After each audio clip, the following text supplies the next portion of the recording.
Ассаламу алейкум Ларми Нохчи, добро пожаловать на стрим, дорогие друзья.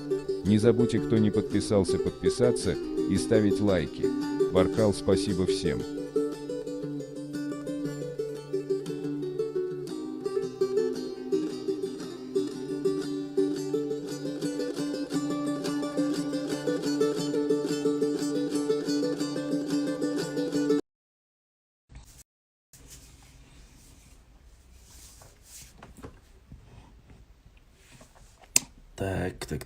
Так.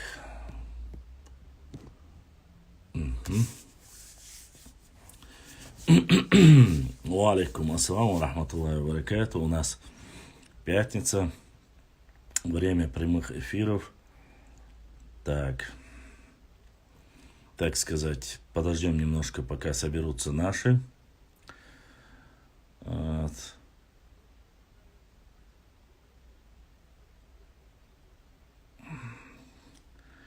Ребята.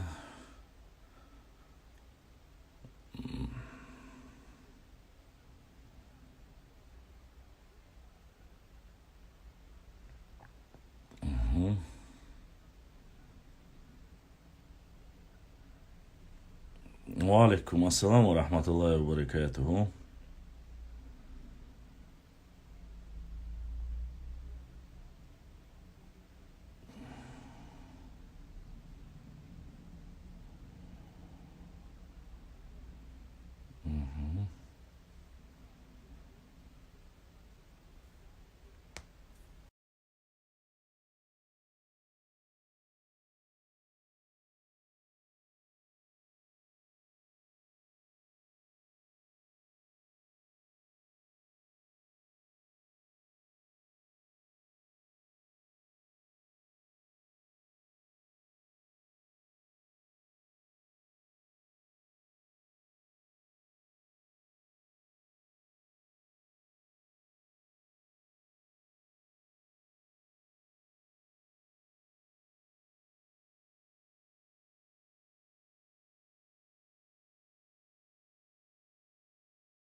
И вот так вот.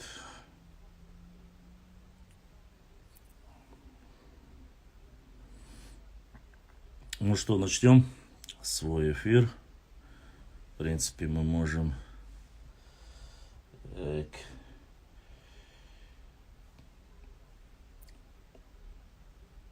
начать. Начнем. Или же все-таки вы хотите, чтобы мы немножко начали с,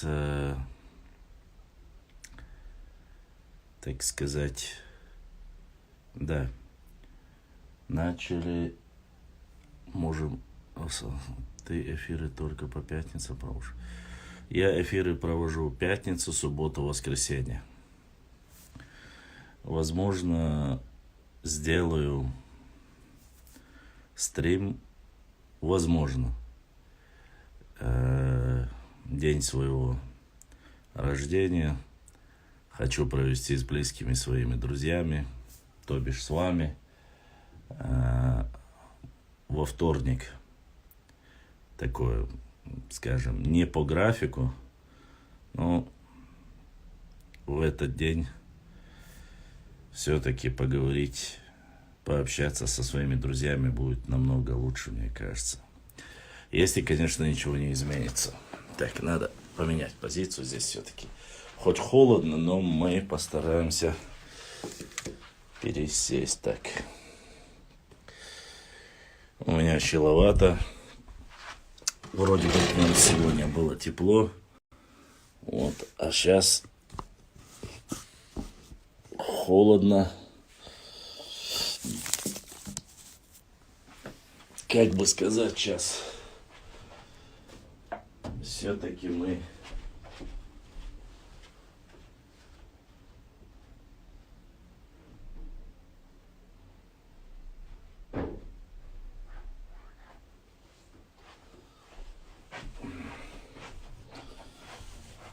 Мобил. надел тапошки. Холодно было, поэтому надо было. Так, что может быть сделаем и во вторник тоже. Так, начать вполне возможно, что мы начнем с книги нашего уважаемого и любимого историка. Так.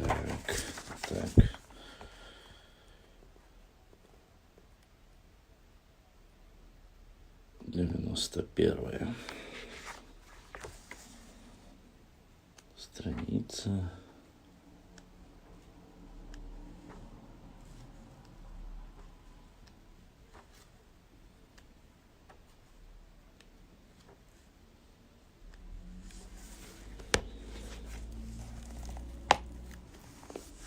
Если вы хотите, мы можем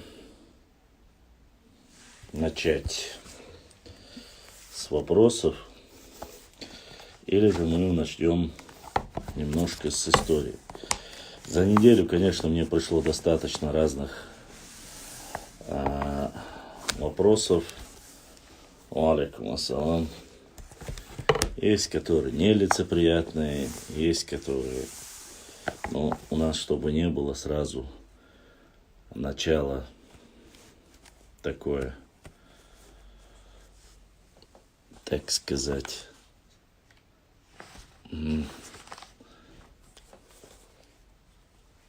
с первых минут.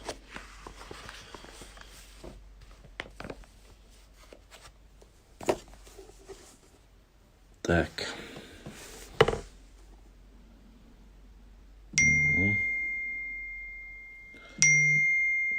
Сободи. Ефірі сочували, сободи. Вот так вот.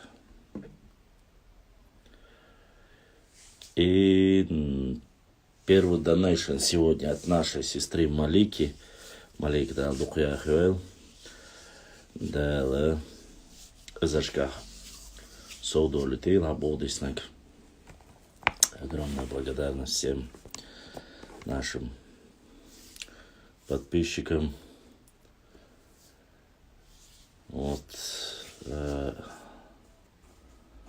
Думаю, что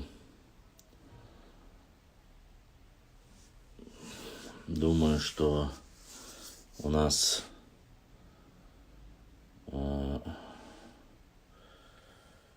вы видели, да, предыдущие эфиры, я думаю, слышали про мой бизнес-аккаунт, который хотели, чтобы мы продали, но у нас не бизнес-аккаунт, у нас аккаунт, который занимается нашей историей. Так. Ну, несмотря на это, находятся у нас сестры, которые поддерживают нас. Вот. Так.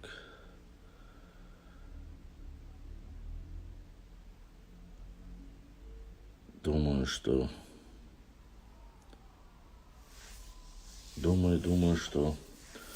мы... Так, этот вопрос я уже отвечал. Ну что, начнем с...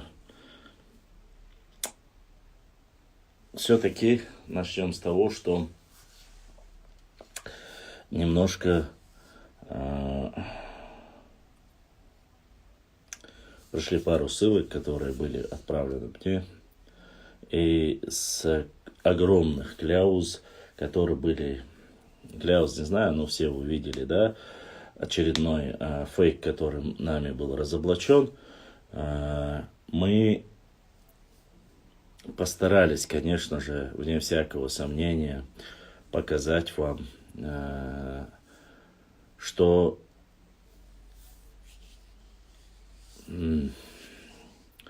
что люди думают о каком-либо отношении нашего народа.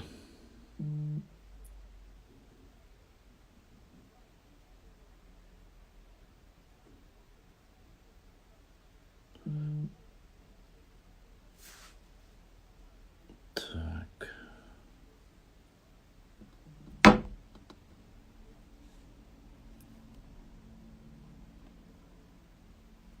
Так.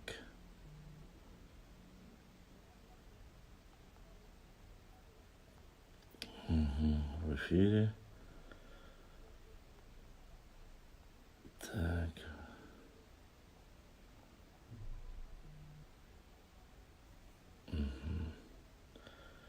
Это раз. Это два. Так вот, были возмущения, очень сильные возмущения насчет того, что, опять же, я не знаю, конечно, там был некий Шамхан, представитель, опять же, нашего народа, который благодарил там человека, который написал, что мы братья, что всегда были и будем, и так далее, и тому подобное. Первое. Второе. Ты выискиваешь там чуть ли не 90% из нашего населения не знают и не видели вообще никогда данное, как говорится, сообщение, которое было написано. Хотя, честно вам сказать, без всякого преувеличения мы показали в основном все, что я всегда в своем аккаунте указываю, да, сверху вы видите, когда идет разоблачение или фейк, идет логотип, я оставляю того человека, который это делает. И после только идет разоблачение. Любой человек может просто-напросто зайти в его аккаунт, пролистать, найти это. Почему-то, когда мы каждый раз отвечаем на те же вопросы, то есть мы боремся с последствиями. Я имею в виду, я в данной ситуации. Ко мне задают вопросы, ко мне приходят в эфир. Одни упрекают, одни пытаются там сказать, что я что-то делаю якобы не так, как бы им хотелось. Третьи видят в этом фит, если бы не ты, если бы не твой канал. Друзья мои, если бы не мой канал, все, что распространяется, это не паблики, в котором один человек. И не паблики, я много раз говорил, и не паблики, где там сидят 2-3 человека, которые между собой там общаются, а я каким-то образом это взял. Все документы, все разоблачения, все видео, которые есть, это то, что непосредственно мне присылают наши подписчики и говорят, правда, нет, нужно опровергнуть, потому что в дальнейшем видят из-за этого проблему. О каком решении, опять же, чтобы не было никаких проблем, о каком решении там речь идет, там, в 2039 году, что ли, или 1934 году решение будет шариатское, и после этого вернуться обратно, там, наши решения после и так далее. В 2021 году, 22, то ли это был ноябрь, кажется, я написал, начиная с дневного намаза, до Малбуз Ламаз начался 14.04, кажется, все помнят это цифру, думаю, запомнили многие. Прежде чем начать, я как бы отвечу вам. Все вот эти высказывания всех пожелающих, пришли чеченские старейшины, привели людей достаточно, которые прибыли туда, которые могли решить вопрос по шариатскому решению. Говорили. Вот и в конце концов, когда все вот это было вот решено, все вот эти разговоры закончились, никто не пришел, потом сказали, что якобы это не то место, нужно найти какое-то там независимое место, где-то там, не знаю, где-то там в Никарагуа и так далее. Там. Вы знаете, те люди, которые, во-первых, отвечая, это все у меня под этим постом, где там якобы вернут, не вернут. Альхамдулилlah. Я хочу ответить этим людям. Послушайте. И всем моим зрителям, которые сейчас в Ютубе и в Инстаграме смотрят прямой эфир. Люди, которые под моими постами пишут «Хонису», человеку, который якобы ставит себя в противовес нашего народа, именно эти люди в 2039, 40, без разницы там, 2025 году, в любой момент, когда придет время, когда начнутся эти вопросы, даже если гипотетически мы представим, эти люди будут готовы отдать Родину и все что угодно. Почему? Потому что они видят под этим благое дело. Здесь благого ничего нету. Не забывайте. Я вам зачитаю человека, который являлся депутатом РСФСР, там, от ЧССР и так далее, который написал 8 пунктов. Взрослый человек, которому, не знаю, кажется, под 70 лет или под 80 лет, который написал в открытом доступе пункты про наш... Напомните мне потом позже, чтобы я зачитал вам их. И заодно постараемся по мере возможности ответить уже на этот вопрос непосредственно. Что я хотел сказать? Каждый человек, кто бы то ни был, каждый человек, который говорит такие вот, пишет такие пасквили, должны понимать, во-первых, чеченцы и упреки как раз адрес Хасбулатова и так далее и тому подобное, как раз таки были противниками того. И наша сестра Раиса задонатила, Раис, Аллах дал саадуэл, буддийс на гезачка асоуду улетел, дал духяхвель. Как раз таки именно в первую очередь наши люди были противниками того, чтобы расходились мы как таковой. И сегодня есть некоторые норнийцы, которые упрекают, говорят, все время хотят объединяться и так далее. Я-то на самом деле сам противник даже объединения был. Но сейчас речь не об этом. Ну, по всему, по очереди я постараюсь вам объяснить. Человек, который написал, я и под этими постами люди, когда вы говорите что-либо, особенно ночью, вы оставляете комментарий. Я не против, я этот комментарий оставил. Во-первых, я в своем посту нигде не указывал, что мы не братственные, или не братья, или не единые и так далее и тому подобное. Когда-то были, допустим. Это было всегда, это никто не отличает. Но каждый пожелал жить по отдельности, так ведь? Сколько делаешь? Дорогие друзья, не забудьте ставить лайки и подписаться на канал, кто еще не подписался. Вы не Баркал, всем представляете, спасибо. какое количество документов у меня есть, да? У меня есть разные документы, которых я многие не публиковал. Пожелали жить каждой отдельности. Раз по отдельности живут, то и друг другу переходить как бы не нужно. В любом случае, если уже решили по отдельности жить, и претендовать на что-либо не стоит. Ну, как некоторые пошли далеко, я вам потом обосную и расскажу. Поэтому я не противник того, что... Я не говорил, что нету братства. Я опровергал ложь. То, с чем я борюсь с последствиями. И вы все, кто пишет мне, что это ты причина, я не причина, я последствие вашей лжи и опровержение этой лжи. Разницы нету. Речь не о земле только, речь идет обо всем. Обо всем. Разницы нету там, будь то истории и все остальное. Привыкли, что все время соглашались с вами, все время молчали, некогда было, и по привычке все делалось. Ну, сейчас, конечно же, ситуация немножко изменилась, а измененная ситуация, как мы знаем, многим очень не нравится и не по нраву. Но, опять же, эта ситуация, когда люди начали интересоваться историей, любить свою историю, интересоваться датами, географией и всем остальным, это только показывает с лучшей стороны наш народ. Вот. вы занимаетесь, а какие разговоры есть, мы не слушаем. 3000, 5000 человек сидят. Я еще раз говорю, если бы я отвечал на комментарии, или зачитывал комментарии, которые там были, это была бы реально. Никто их не убирает, никто их не очищает.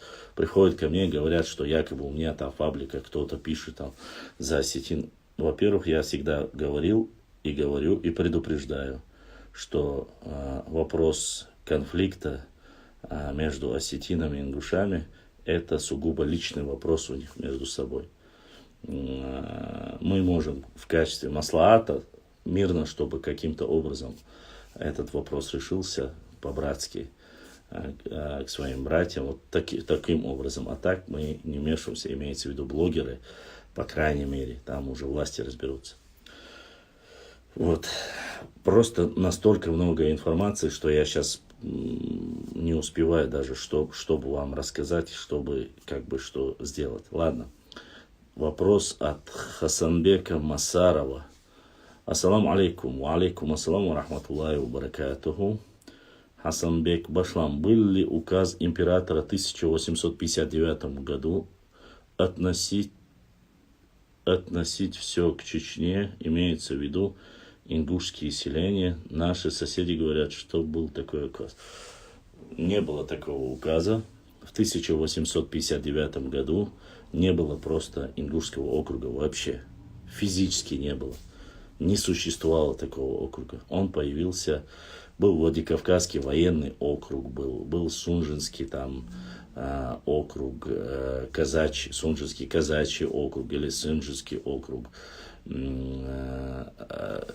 Это было. А отношение к земле 1859 еще до того, как имам Шамиль был пленен или договоренно сдался плен, я не знаю, там был обманут, что бы то ни было, неважно. Еще до этого момента были определенные земли, которые входили в состав Чечни, поскольку считались единым, то есть они входили в состав имамата. Никакого, я, по крайней мере, такого от императора, чтобы он говорил, что эти земли относятся к чеченцам, имеется в виду, что император подписал, каким образом. Чечня, как вы сами логически представляете, чеченцы, ногчи, входящие в состав имамата, ведут боевые действия с царской Россией. Так? И каким образом, как вы себе представляете данный вопрос вообще, государства, которые воюют против этого Северокавказского эмиратства или имамат Шамиля, имамат Чечни и Дагестана, как они могут России отдать там якобы существовавшие ингушские земли? Нет. Все, кто входили в состав, Малая Чечня, это там, где распространялась или которая входила в состав имамата, на карте указано. Эти карты есть, и все прекрасно это знают. До 1860 года не существовало Ингушского округа, еще раз повторюсь. Поэтому говорить до этого времени как таковой о каком-то автономии или государстве, этого нет. И не может быть, потому что его не существовало. Фактически никогда не существовало.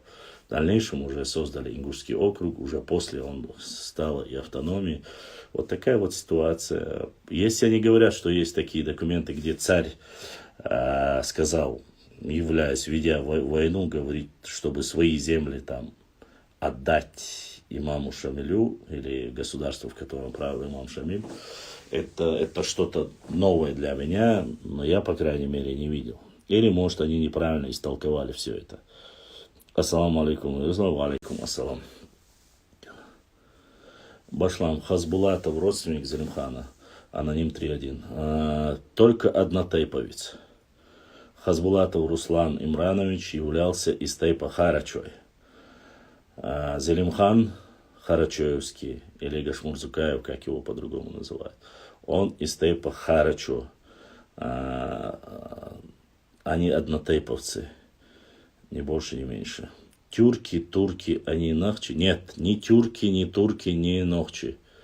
И не были. Это другой народ с другим ДНК, с другой национальностью. Кстати, по поводу этого, да, у меня под моим постом, опять же, под тем же самым постом, который я говорил, зашел один любитель Турана.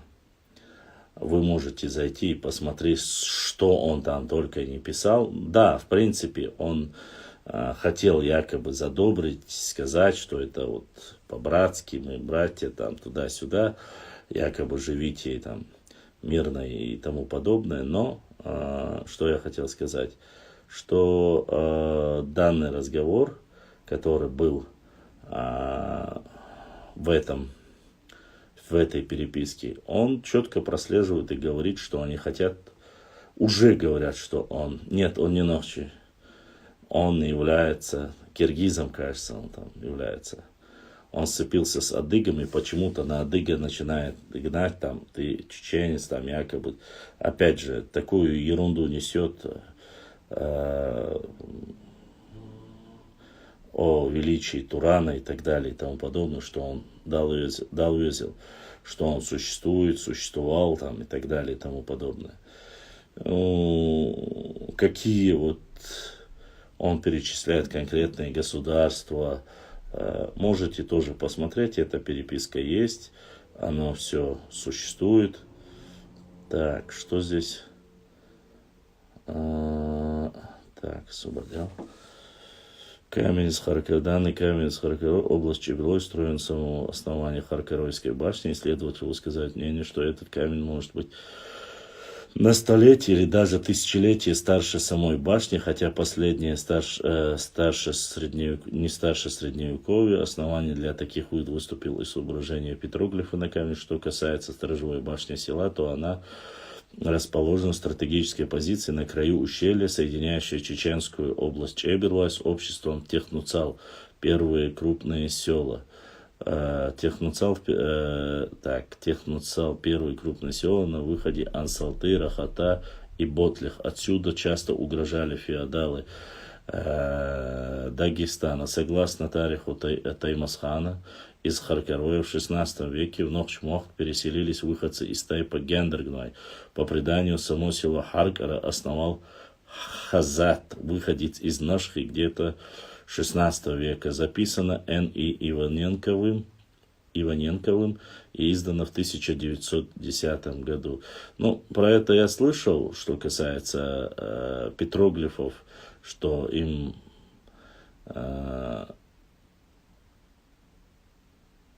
что они очень старые. Эта информация мне известна. Ну, как говорится, да ладно. Вот. Штундук.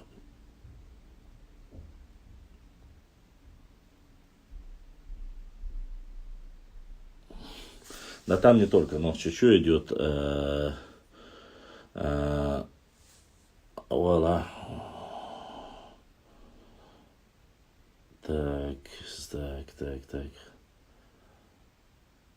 Так. И после на всем идет. Так вот, дальше. Идем дальше.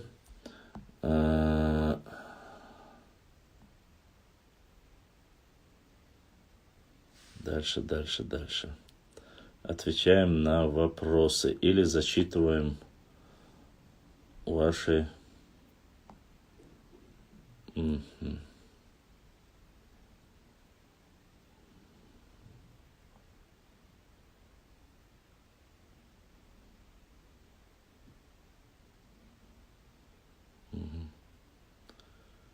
Так. Магомед Нажаевич, брат Муаммад, задонатил. Муаммад Эресхил, дал Сейдуэл, дал Лукуахуэл, Болдиснег, Эзашка, Соудолетил. Так.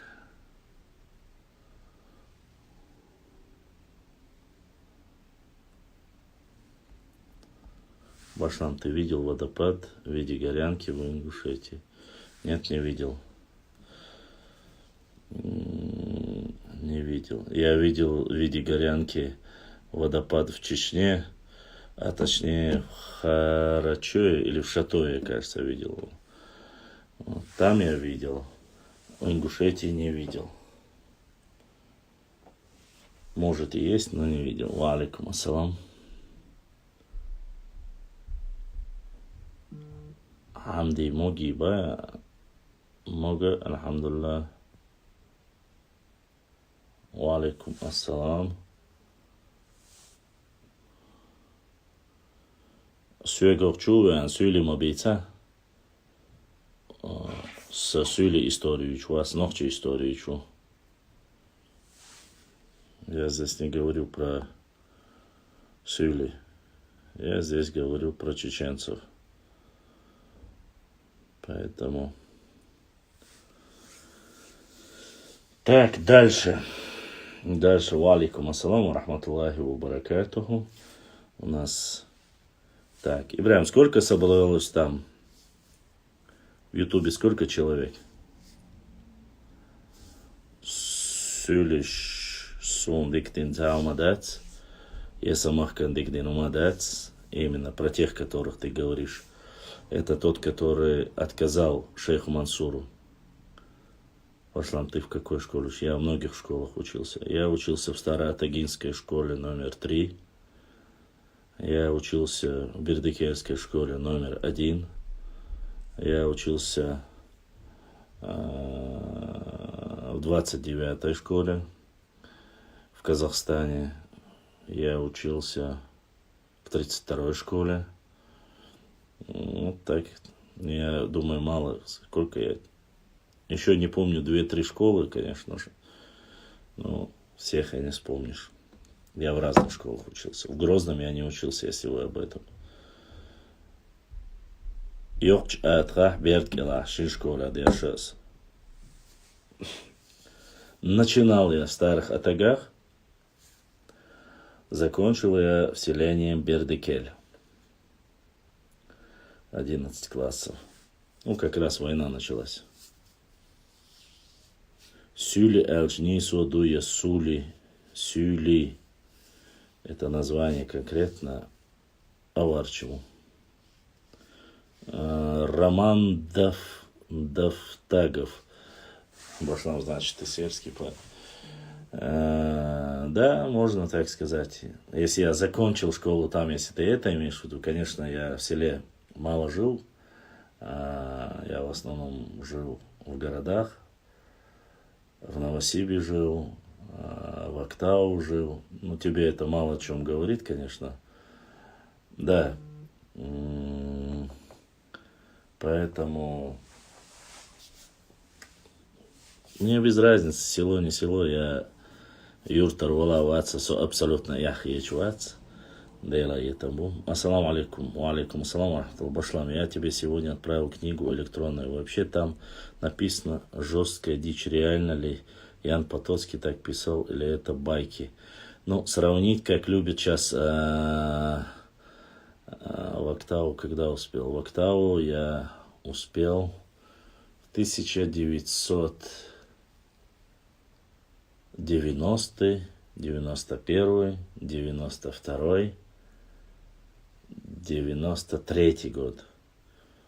А в 94 в ноябре я был уже дома.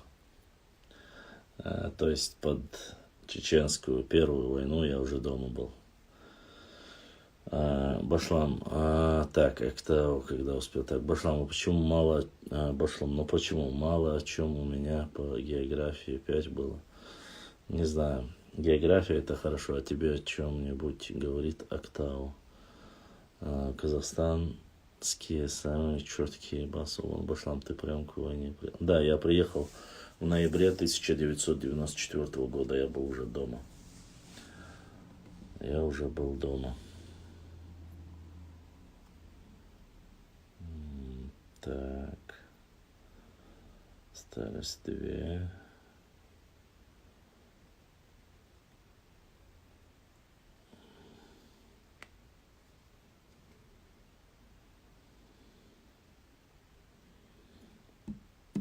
Ханш Бузуртанов в последней передаче проклял Хасбулатова. Он переходит все грани. Не пора ли навестить его?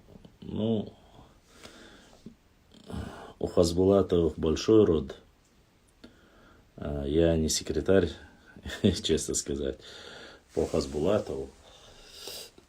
Вот. Он давно что пересек, но вы же видите, в эфир заходят люди и все говорят, что он больной, что он маразматик, что его никто не слушает и так далее и тому подобное. Но разговоры он ведет, отправляет, закидывает. Вот закинул Зарему Ибрагимову, кажется, мне прислали, якобы. Я думаю, Зарема Ибрагимова то ли в 2013 что писал или нет, не знаю. Он сейчас начал очень сильно хвастаться. То есть там есть статья генетическая, где говорят, что чеченцы больше похожи там, якобы похожи на русских и так далее и тому подобное. За счет чего? То есть если ты светлый, если у тебя голубые глаза, то ты должен быть русак. По понятию Бузуртанова, вот такое у него понимание. Все, кто светлые, с голубыми глазами, они являются вот такими вот нехорошими, нечистокровными. Там, конечно, такая чушь, такая лабуда. Это стыдно даже слушать. Что касается оскорбления Хасбулатова, я думаю, что, во-первых, не только Хасбулатова, думаю, сами харачоевцы давно уже должны ответить по этому поводу. Что касается, если он говорит по истории конкретно, я могу ответить. А если он говорит конкретно по оскорблению самого, как личность Хасбулатова, у него достаточно родственников, причем очень даже образованных, начитанных. Думаю, что это больше к ним, нежели чем ко мне, честно сказать. Опять же, мне не проблема, я опять же вам говорю, разоблачать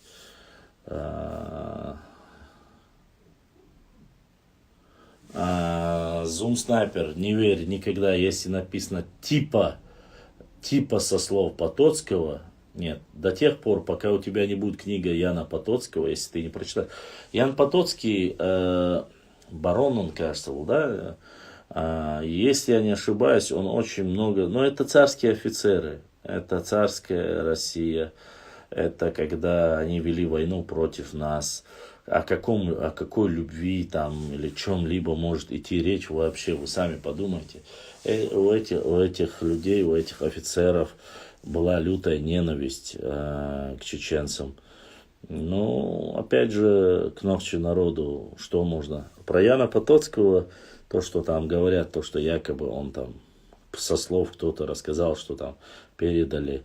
Он написал про чеченцев, что там якобы отдали к калмыцкому хану там чеченскую жену, чтобы он оставил чеченский народ. Вот что пишут про Яна. А вторая часть, это где он говорит, что якобы какой-то ингуш обещал жениться на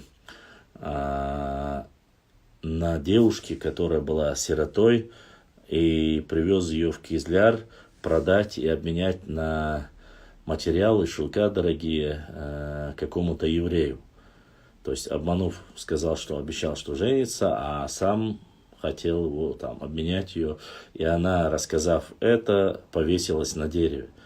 То есть,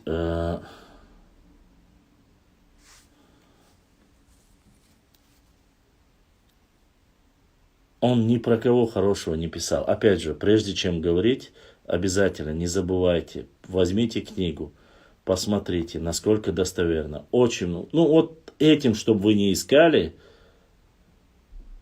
этим я и занимаюсь фактически. То есть я занимаюсь тем, что нахожу эти книги, нахожу опровержения и показываю вам их. Каким образом, что является истиной или нет. Многим не нравится. Я не знаю, почему не нравится. Это их, конечно же, проблемы. Но мы за правду будем ратовать. Хасбулатов должен. Думаю, что в Казахстане комфортно жить. Всем советую, у кого проблемы, но не могут переехать в Европу, езжайте сюда, здесь. Раз так, Башлам, ты недорассказал про переписку с тюрком, что он еще сказал. Вы можете пойти посмотреть этот пост у меня на канале. Он там пишет про Великий Туран. Он пишет, что должны объединиться чеченцы-ингуши в один регион. Там скоро Туран победит, что объединят. Правда, я не понял, он хочет забрать Константинополь. Но зачем Константинополь отбирать? Да и у кого его отбирать? Я, честно сказать, там вроде бы все мусульмане. Там такая ересь, там такая дичь, конечно же. Он там великие воины там, и так далее и тому подобное. Я немножко, конечно, был шокирован от его взгляда. Но человек без намеков говорит, что хочет объединить Великий Туран, хочет создать. То он написал, что единое туранское государство, то говорит по соседству с войнахами, то есть там речь идет о чеченцах и ингушах, что мы должны отдельное государство создать, а по соседству везде будет Великий Туран, якобы такая там задумка у него. Ну вот такие вот, ну просто, знаете, эти люди, они говорят, он уже существует, там есть договоренность, что 200 миллионов, что ислам принесли, опять теперь получается, что принесли они ислам. Я, конечно, нарнийцы еще те там тоже, честно сказать, я, в принципе, отвечать не стал, сказал, если есть желание, я не хочу много писать, я не хочу что-то. Хотите, те, кто даже там поддерживал нарнийцев и так далее, я говорил, приходите в эфир, задайте эфир, или можете отправить запрос на прямой эфир, чтобы было видно вас, как и меня. И мы поговорим, я отвечу на любые ваши вопросы и поставлю точки над «и» и покажу, где вы врете и чего не существует в реальности. Но вы как-то мифически представляете себе вот все это. А если черный, как его земляки, то армянин, значит, нет, он не говорит, что армянин, он взял Зарема, 100%. Он говорит, некоторые очень просили меня показать эту книгу Зарему Ибрагимову и так далее. Вы знаете, что касается книги Заремы Ибрагимовой, во-первых, я думаю, Зарема Ибрагимовой стоит, если она является доктором исторических наук, кандидатом и так далее и тому подобное, нужно сделать такое же опровержение, как сделал Натаев, правильно, Натаев, кажется. Она должна сделать опровержение, потому что это набор генетиков, набор всяких различных вот этих, как говорится, кляуз везде. Да, там есть где-то она поднимает, это электронная версия. Мне, говорит, кто-то скинул. Я эту версию не видел. Но, само собой, он там четко, грамотно прослеживает, что он там хочет показать, что нечистокровные, что там с русскими смешались и так далее. То есть вот такая дичь. Это последнее, можете, мне вот прислали, я вначале думал, что он прекращает. Нет, он не прекращает. Он как лил эту парашу, так и льет. И, я же говорю, вот нужно было туда заходить и сказать, сколько тебе нужно заплатить денег, чтобы ты закрыл эту парашу из своего унитаза, грубо говоря. Извините за выражение, ни больше, ни меньше. В нашем случае всего этого искать не нужно, по крайней мере, у нас не нужно искать. Я это могу сказать однозначно. По крайней мере, я так считаю. Конечно, решать каждый может по-своему. Я считаю, что конкретно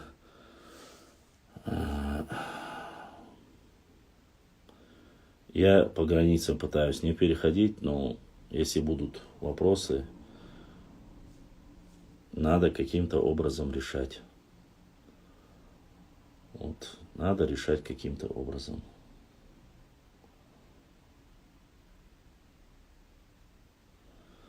Не знаю там, как да что, в мире нету чистокровных. Аллах разделал только на верующих и неверующих. Не знаю. Ты всем ДНК сделал? Не знаю. Так, посмотри, обязательно вошел. 2015 год Магаз. Если Магаз, все, можешь даже не говорить. 2015 год Магаз, можешь не говорить мне. Не говори мне про эту книгу. Нету никакого смысла говорить про эту книгу. Сразу тебе говорю. Написанный Магаз нет. Оригинал Яна Потоцкого надо найти. У меня Ян Потоцкий есть или нет? У меня нету Яна Потоцкого, к сожалению. Если кто-нибудь пришлет, у кого-нибудь есть эта книга Яна Потоцкого, высылайте, адрес я вам скажу, присылайте, и мы обязательно прочитаем все, как было на самом деле. Дальше. В Коране сказано нет чистокровных. Не знаю, я таких вещей в Коран туда-сюда не лезу, поскольку я не имею образования, религиозного образования. Дальше смотрим. Сделайте хиджаму и будете чистокровными. Это, конечно, сарказм, но да ладно. Наоборот, не бывает нечистокровных, все люди равны и только делятся на верующих и неверующих. Это чушь для 12-летних детей про чистокровных и так далее. Возможно, хорошо, так сказать, заджамкал. Так, вопросы дальше наоборот. Да, кстати, я хотел бы сказать нашей сестре Раисе огромную благодарность. Раиса Садулаева, кажется, ее фамилия. Она настоящая нохчи конах, я бы сказал, сестра Далси Доль Далдук Яхуэл. Очень понравилось, что мне брат один скинул, что Раиса репостнула и разместила у себя наш пост один, в котором рассказывает парнишка на нашем родном языке, нохчи маттах, за нускал мухл язык, мне очень приятно, если мы друг другу будем помогать, делиться подписчиками. Надеюсь, что мы скоро соберем большую аудиторию, которая будет любить рассказы и Раисы, и мои истории. Все как бы основываясь, только я еще раз прошу представителей моего народа, Шадал Духдадаш, давайте делать только так. Ни в коем случае нельзя браться за вещи. Мне мои братья присылают, часто спрашивают информацию.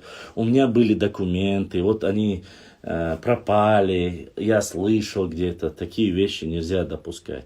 Я понимаю, что это полевой материал, но зафиксировать его нужно. Или же вы должны представить этого старика или старейшину, к которому мы могли с вами вместе поехать, зафиксировать это, сказать, что вот это старейшин с этого села столько-то лет, этот человек, как говорится, рассказал, и зафиксировать, и всем довести. А нет, просто так от себятиной мы заниматься не будем.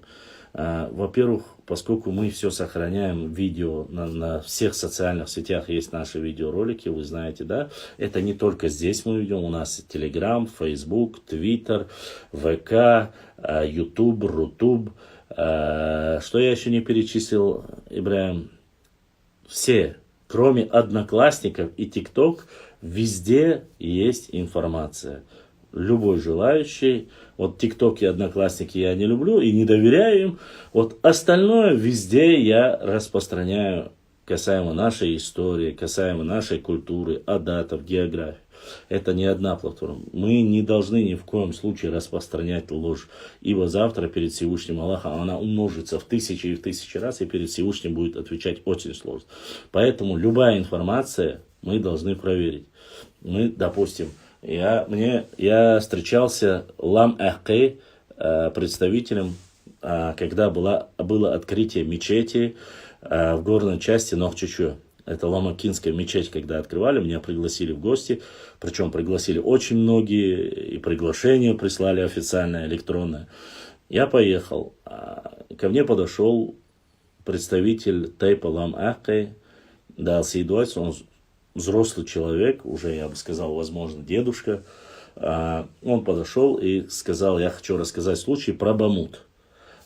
То ли он говорил про нижний, то ли или средний Бамут. Он рассказывал, как в 1971 году, когда был живой его отец, пришли люди в шляпах были, и во время переписи в 1971 году я у него спросил, а идит спурблой и аманатой, то есть это между нами, или это на самом деле, я могу сказать, он сказал, можешь в своем эфире, чтобы все услышали это сказать. Пришли и сказали, хамилу малахваха око шалам ахкиву элла, ша нохчиву элла. Ему сказали, чеченец нохчиву ша. Ему сказали, си алсам хердоа, запиши себя ингушом в паспорте. На что его отец, еще он был маленький, его отец отреагировал, сказал, нохчик оман си дожу цавац, ша яхуйца дат ша нохчиву хигу элла, лам ахкивола, цуа идешниш элла. Он рассказал, это было в 1971 году. И он дал мне свое разрешение. Клянусь именем Всевышнего Аллаха, что Он мне разрешил, и я вам это рассказал. Что была такая ситуация, были такие случаи. Поэтому сегодня, когда некоторые люди пытаются указать мне или сказать мне, что там не похоронены наши, похоронены ваши и так далее и тому подобное, кто к кому относился, ваши или наши, имена в основном у всех были одинаковые. Кто может доказать? Могилы, многие, которые были уничтожены во время депортации, камни перетасканные, там сбросили в реку, делали дороги, делали конюшни, отнесли туда, отнесли сюда. Еще один случай, Серноводский и в Асиновке. 2 конфликта на бытовом уровне, которые мне рассказали. Сами жители Асиновки и Серноводска. Дело было в том, что хотели похоронить там, неважно кто, другой национальности нашего соседнего региона, на что с этого села люди запретили и сказали, что здесь хоронить не будут, хороните на той стороне. Из-за этого произошел бытовой конфликт. Почему не разрешили? Потому что, это было, чтобы вы знали, это было в 90-х годах. В то время они уже говорили, что если появятся могилы на этой стороне, а это разговор, который был реально, и мне это рассказали, если бы они похоронили или в Серноводске, или в Асиновке, потом бы пошли бы разговоры, наши похоронены у вас, а это значит наша земля. И зная эту фитну, представители селения Серноводска и Асиновки не позволили. Из-за этого доудалла шейлатаршхилабарца. Такие случаи были, на бытовом уровне были. Кто это делает, для чего это делает. Точно такие же случаи были, когда в бывшей Малой Кабарде, неподалеку, в Малгобекском районе, кабардинские, точнее сказать, адыгские могилы, которые были, кто-то трактором убирал, и это было пресечено. И об этом случае рассказывали, и этот случай был зафиксирован. Так что случаев много разных. Так, и нам поступил донат от Талхига Шалинского. Талхиг Шалинский задонатил через YouTube канал. Талхиг Шалинский дал са дуэл болдисник эзашка соду летил, дал си дуэла, дал духова хуэла. Огромная благодарность моим братьям с Ютуба. Сегодня первый ютубер, который задонатил через YouTube канал, и нам пришло это сообщение. Вот такие вот дела. И рассказывают люди, когда встречаются, я точнее встречаюсь с людьми, очень многие вещи интересных рассказывают. Что, конечно же, позволяет нам говорить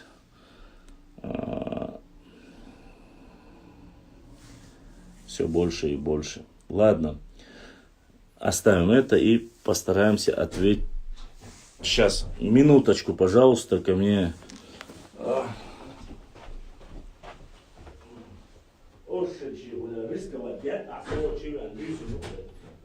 4-1.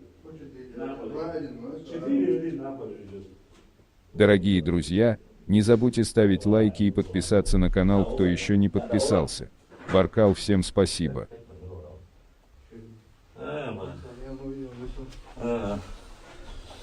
Короче, тоже. Адылдыры? Да. Асадылдыры. Выреза. Ко мне пришел один ширди, опаснейший, старосунжинский ширди пришел ко мне среди ночи, так что Шамиль был Так, ладно, дальше продолжаем отвечать на ваши вопросы. Не бывает нечистокровных. Так, ладно, про чистокровные. Ну так и скажи, чистокровно, почему именно, ладно. Бюстик хил, ногчи дал визил. Хамхоев в ассаламу алязин. СДВ. Так, давайте не писать ерунду. Так, тюркоязычные слишком разные между собой, чтобы объединиться. Я не знаю, разные там, не разные, но... Так, дальше.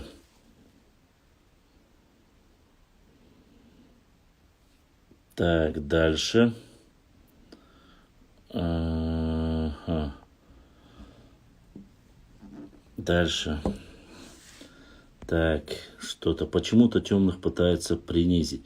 Никто не пытается принизить. Послушайте, Всевышний Аллах всех нас создал по-разному. Кого-то светлым, кого-то темным, кого-то там с большим носом, кого-то с узкими глазами, кого-то черным. Поэтому такие вещи говорить нельзя, это религии запрещено. Какая профессия у тебя, Расул спрашивает. У меня какая профессия? У меня профессия, да, у меня много профессий, честно сказать. Но в данной ситуации, если ты имеешь в виду про мою блогерскую деятельность, она непосредственно профессия у меня историк. Есть одна из профессий. Административное управление. Есть такая профессия. Это диплом у тебя. Оператор ЭВМ. Есть такая профессия. Вот 3-4 профессии у меня есть. Но в основном она направлена на социальное. Он подписан Ласов. Собор делаешь, хаш. 14 юба. Давай. Бяк мобила. Şimdi ya nasıl olur ki pantavatsa diye şey kêu telefonu yani.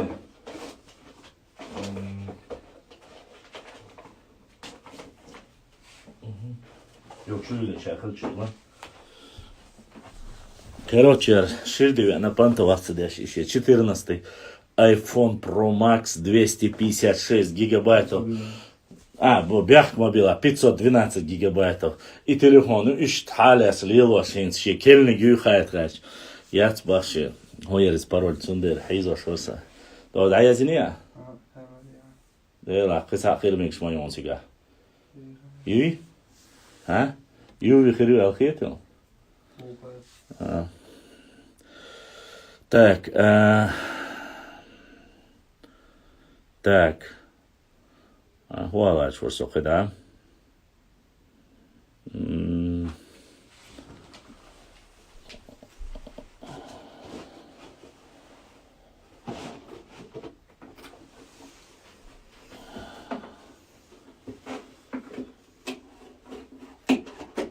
Что это? Книга Яна Потоцкого. Книга Яна Потоцкого.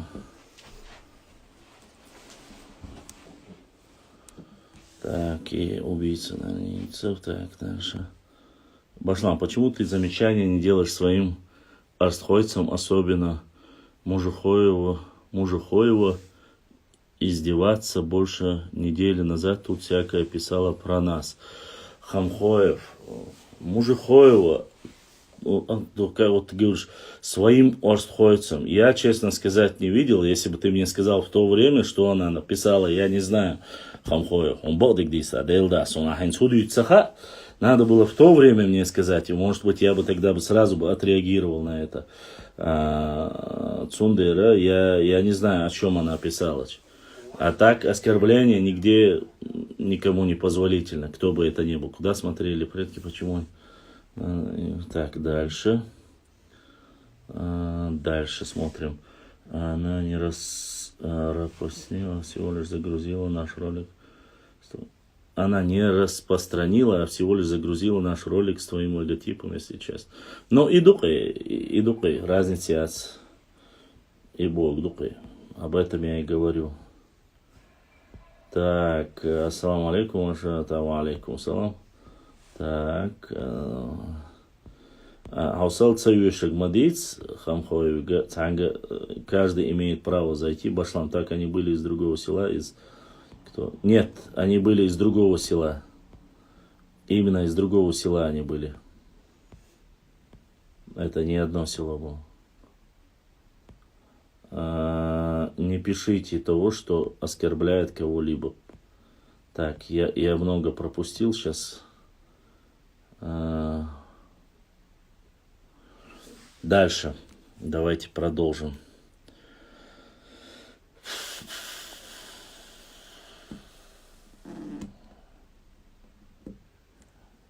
Так. Так, дальше. Что там у нас еще?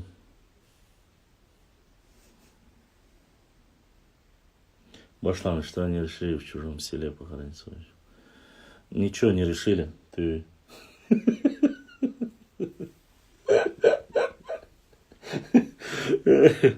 Издевательство.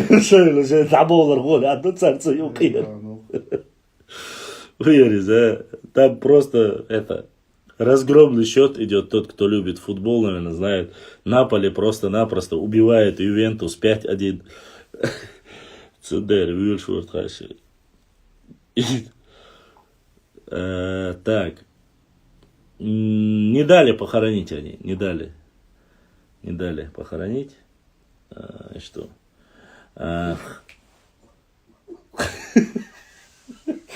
Цефало, что ли?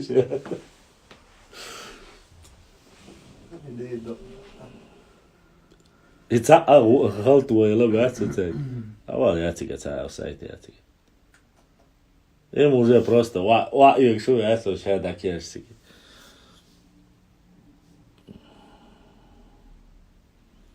Так, дальше. Я имею в виду, они хотели тупо в чужом селе своего человека. Они мне не объяснили это, Башлам. Нужно выкидывать тех, кто пишет пал. Сунжи приедет, если есть проблем. Духуак, Хамхоев, Хайдейлда, Маязия. Не надо приезжать ни в Сунжу. Не надо, оставь, Тайсуму оставь у себя. Ты зашел ко мне в эфир. Если у тебя есть вопросы, задавай по истории, мне задавай, хорошо? Но оставь, зачем ты каждому цепляешься? Хаук дать Рэмбо уба, хаук дать акидегу. Ты его называешь Рэмбо, ты его цепляешь, а потом говоришь, приезжай ко мне разбираться в Сунжу.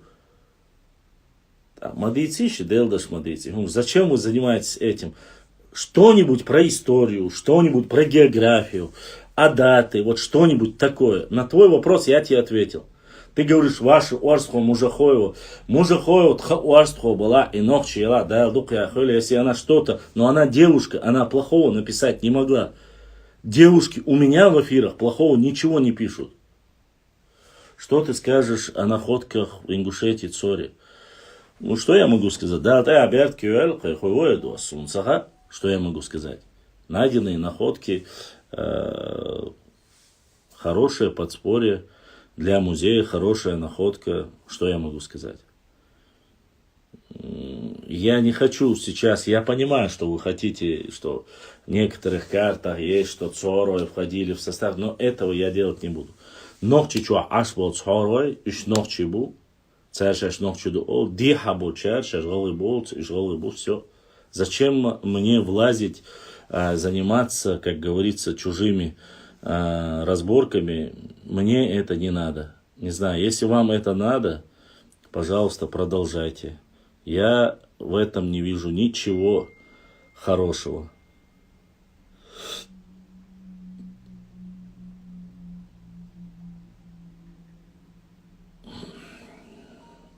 Он написал, приезжай в Сунжу Алязинцуас. Плохое цабас.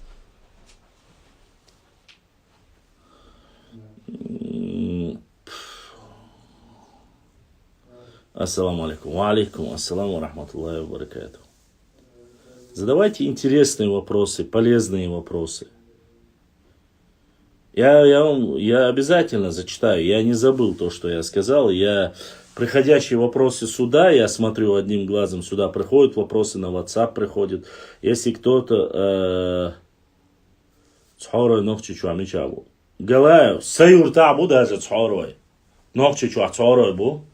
Цие чуай цхорой, мержуай, мушхуай, махангхуай, дуккабу, ногчи чуа.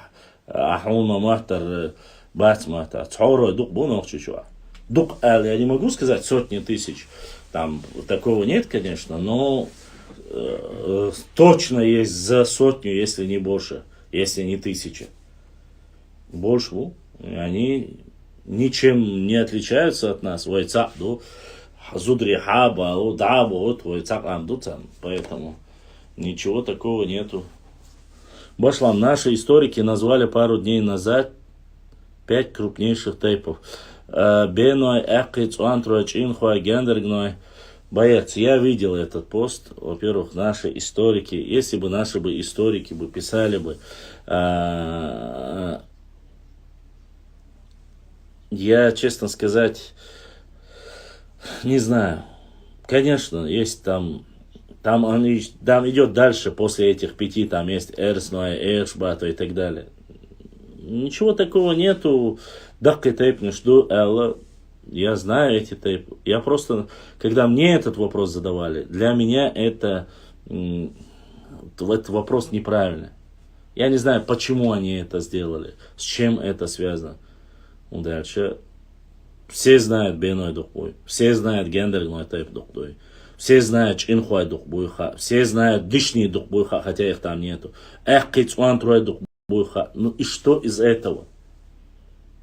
Уж ночи хилар, альхамдуллах, кидадик для меня не важно. Но у нас 100 с лишним тейпов. Понимаете? И это важно. В Мехкеле никогда в жизни не было распределения по тому док тейп дуэл, крутой борщ, джин тейп дуэл. Все были равноправны. И если мы говорим о равноправии, тейпниш дакка халара дикдуис, дик цадель чаниш. Это хорошо. Я, честно сказать, я видел эту статью, мне сразу же прислали. Я мог бы и согласиться, не согласиться, но опять же, не историки, а историк, во-первых, это Ваха Гарсаев сказал, написал, Ваха Гарсаев там стояла фамилия, если я не ошибаюсь. Но он, наверное, от всех сказал, я этот вопрос для себя вижу немножко в ином ракурсе, поэтому я прошу вас прощения, для меня это не важно, для меня важно алсам нохчихалар. Все. Кидадига. Остальные тейпы я смотрю. Нохчеву, нохчеват. Тебе ану, тебе ануат. Все. Башлам, я общался с одним из Хоро из Чечни, он говорил, что они чеченцы, как это произошло. Хамхоев, произошло очень просто. Многие перешли сюда, ну, во-первых, часть Хоро входила в состав когда-то имаматства, во время имамата Шамиля. А Чир, Шум, Штош, они переселились в то время еще, когда мы были единым народом. С тех пор они остались и считают себя нохчи. И это так и есть, это не ложь. Точно так же веппи, у нас есть чеченский тейп веппи, исконно чеченский тейп. Веппи ол. У вас есть, допустим, в Ингушетии феппи ол царь. У нас веппи, они говорят про нохчиду. Исконно цен нохчиду. От центрального нохчи народа вместе. Все, ничего такого нету. Все, кто у нас, они имеют право, потому что они говорят, шейвори дейшка дунда, шаш нохчи дош, хадолшту. Возможно, до деления, до 1770 года, может быть, чуть позже, не согласились с этим, там, делиться, перешли сюда. Всякое может быть. Но факт остается фактом, что есть такие у нас. И точно так же вполне возможно, не вполне возможно, а я знаю точно есть, нохчи-тейпы, которые себя называют сегодня галлы. Есть. И не надо врать, говорить, что их нету. Те блогеры, историки, которые со мной связаны, имеется в виду с 18 года, и знают, когда есть некоторые, я не буду сейчас называть какие статьи, когда я писал эти статьи, они начинали возмущаться. Почему? Потому что их корни были в Чечне все. Но сегодня они себя называют ингушами. И ничего в этом плохого я не вижу. Вот и все. Адлан Гендиевич задонатил. Адлан, да, духуахуаль, да, саду, болдиснак, язычка соудолтил. Адлан, сегодня ты 4-й человек, который задонатил и поддержал наш канал. Баркалла. Так, ответил, надеюсь. Дальше. Так, мы один народ, но все нохчи-тейпы мы не разделяем. Правильно. Вот об этом я и говорю. Башлам, почему Чечня всегда развивается и на давай, это немножко НСО сажен питни дуа дючтик. Но асхуна ацумана жуаплурду. Послушайте.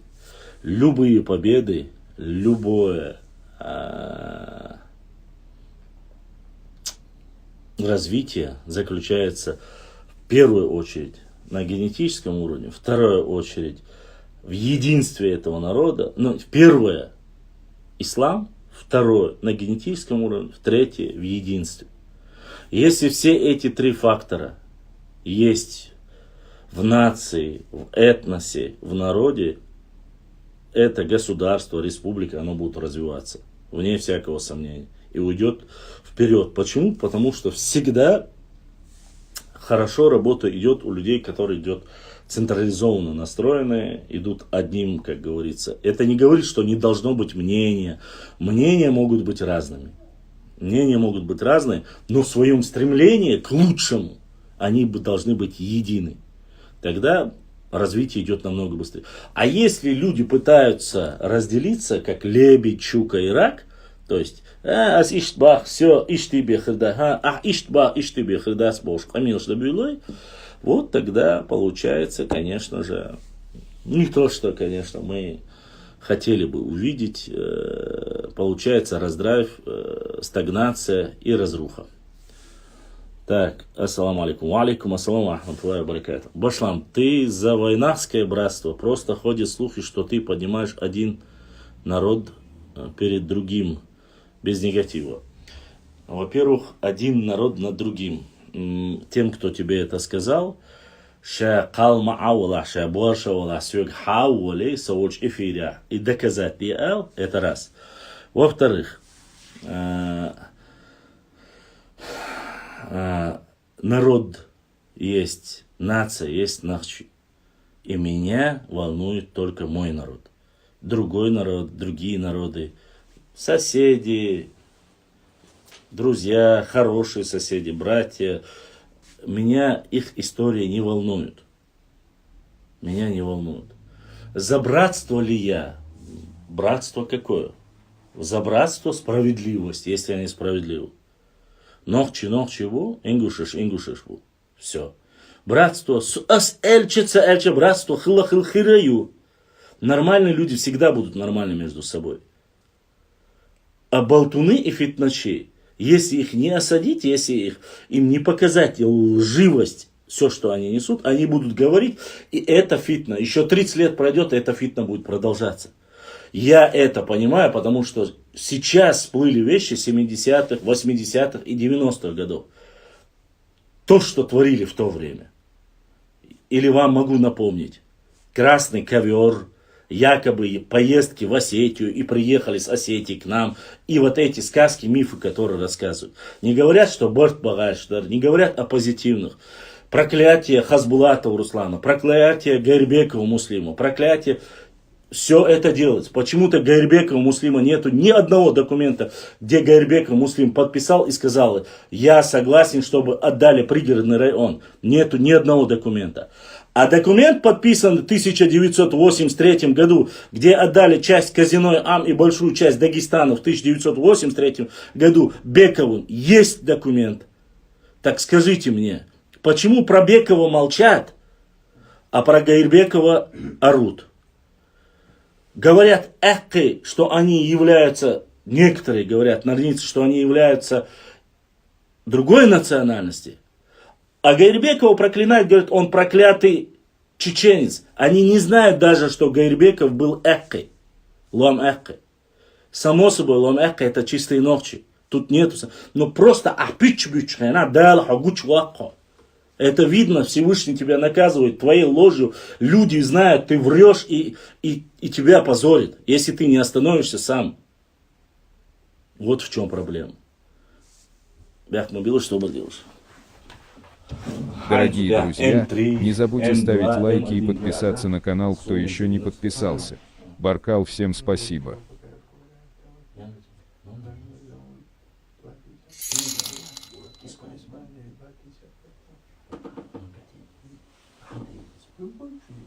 Все понял. Вот.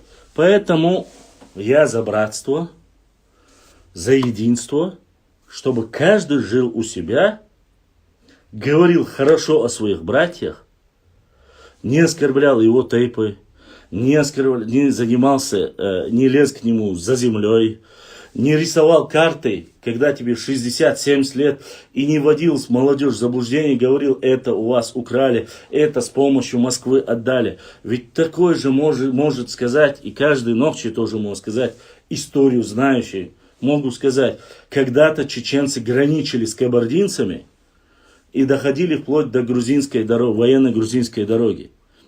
Построили крепость Назрань, Владикавказ, даже Грозную построили, и Моздок построили против кого?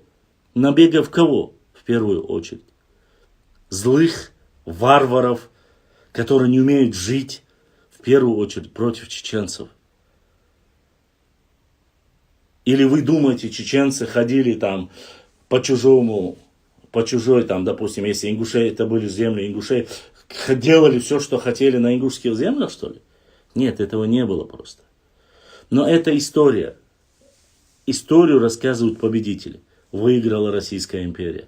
Она отдала земли кому хотела. И that's why he's Deutschtag. Как, что случилось, и маца. Я про что? Если вы говорите про историю, оставайтесь в рамках науки. Не переходите на национальность. Будь он ингуш, будь он чеченец, ногчи, будь он адык, будь он осетин, кто бы это ни был. Оставайтесь в рамках истории. Не делайте так, чтобы завели на вас уголовное дело. Не делайте так, чтобы вы распространяли межнациональную рознь. И так далее и тому подобное. Будьте грамотны. Незнание закона не освобождает вас от ответственности. Рассказывайте историю, рассказывайте, показывайте карты, документы. Научно посмотрите подход на это. И все. А я без всякого негатива отвечу, что все нормально, и тут ничего нету. Вполне. И Зураб. Сегодня второй ютубер, брат Зураб, задонатил. Зураб, дай Аллах тебе здоровья, дай Алсах дойл, баркаллах. Пусть все, что у тебя осталось, в 1000 раз приумножится. Так, Башлам, ну просто интересно, какой тейп, ну, опять же, какой тейп. Я думаю, это известно всем. Зато ценник модела цигимша.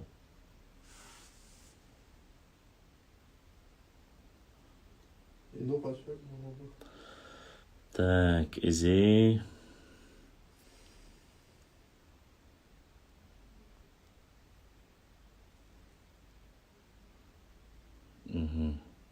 Изи.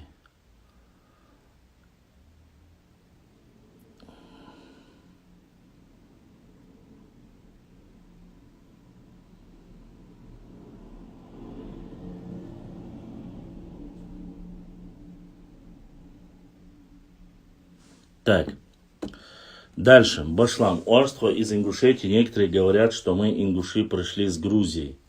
Что мы не относимся к нахам. Термин нахи хамхоев, это новый, во-первых. Если ты задаешь вопрос, но это не орство говорят, к сожалению. Есть фамилии, которые записаны вашими этнографами, и они указывают, что некоторые пришли из Грузии. С Хивсуретии, вот с этой области. Фамилии называть я не хочу влазить в ваши внутренние дела, но это описано, пришли оттуда, алязин до тебя. Может так, может не так, но это ваши книги, и то, что между вами происходит, я вмешиваться не буду. Шудо чабеша асхаябир бац, это сопитан дяшвик хилсун целя. Цундера интердоу. На этот вопрос я постараюсь как-то не отвечать. Но в книгах есть, ты можешь назвать, посмотреть эти фамилии. Башла, можешь назвать своих отцов по именам 7 имен без негатива? Могу. А зачем тебе знать 7 имен моих предков? Допустим, зачем? Вот мне вопрос к тебе. Я знаю Хасан, Хошбауды, Чим, Чуч, Бож, Ма, Ильяс, Ислам. Массу 7 иш. Дальше продолжать? последнего, 12-го, зовут Зур. Зур. Я думаю, с моими предками Риба, если ты хочешь проверить, я за своих предков могу с гордостью сказать, они чистокровные ногчи. Вот, так что нен агу халдацун санендет ирдао, но это не та тема, которую нужно обсуждать. Это не мой паблик, чтобы обсуждать мою родословную, мою жену, моих детей, мою семью. Единственное, кого я упоминаю здесь в основном, это моя мать, да, Лухяхил, да, Вочу, да, Давелла, он умер от онкологии, да, Гештуарсон. Мать живая, она всегда сидит, переживает за меня, поэтому я говорю, Мукши Очу, Суна Сайсил Духаези, Авьеда. Вот, Цундера Цигаха Казаумадат, Сайрег Астаушду. Дальше. Шеш ногчи дат болтайп наш ямар тумш сез так. Дейдрес хилд башлам масар нахил. Башлам цахаттар дар хуйг. С ногчи дол шеш ногчи дат болш долтайп наш ишвайк оман ямар тхилтайп наш цаху. Цахиет хахаттар. Шеш ногчи дат болш долтайп наш. Дейласон хамца оша ему эдо. Багдик дисла. Я не знаю, я мартахил тарлоюш так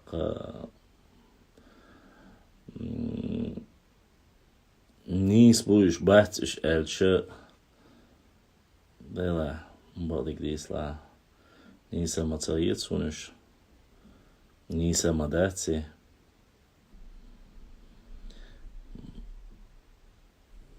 дела самагинум духи Шаул дех у алдиш буш, бац алдиш буш. Так, у нас в Ингушетии живут много дичных, говорят, живут в Джайрахе такие фамилии, как Лянова, Хриубора, и как они там оказались. Ну, в свое время кровная месть, переселение, братские отношения позволяли переселяться нам к друг другу. Башлам факт в том, что Фяппи принадлежат к акинцам, просто никто не признает. Может быть, Хамхою, может быть. Я не буду вмешиваться опять же в эту ситуацию, но может быть, сободилаш бях мобилаш сойца. Дорогие друзья, не забудьте ставить лайки и подписаться на канал, кто еще не подписался. Баркал, всем спасибо.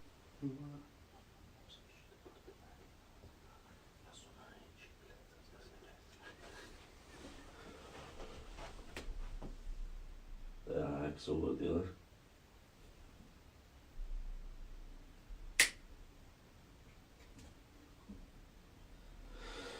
Так, эй. Ладно.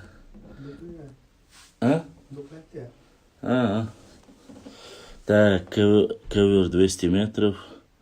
Ковер, да, 200 метров, 300 метров.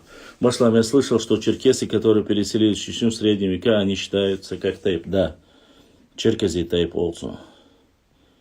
Черси all Черкези тайп also.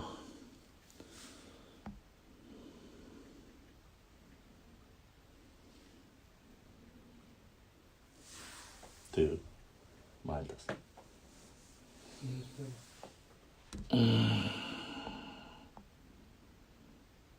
Так. Дальше. Многие блогеры, историки другой нации очень удивлены, как ногчи сумели сохранить до 2023 года то, что мы, свой язык, обычаи, даты, чистокровные. WhatsApp, брат, бая, WhatsApp. Ибраим, с чему вела? WhatsApp, остама яша. От брата Зураба. Зураб задонатил, дал саду аль-Алас, Ибраим. Тут 2 сообщения.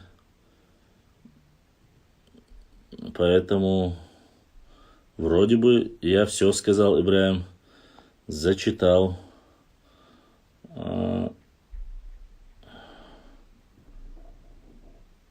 Иштхама штукшун.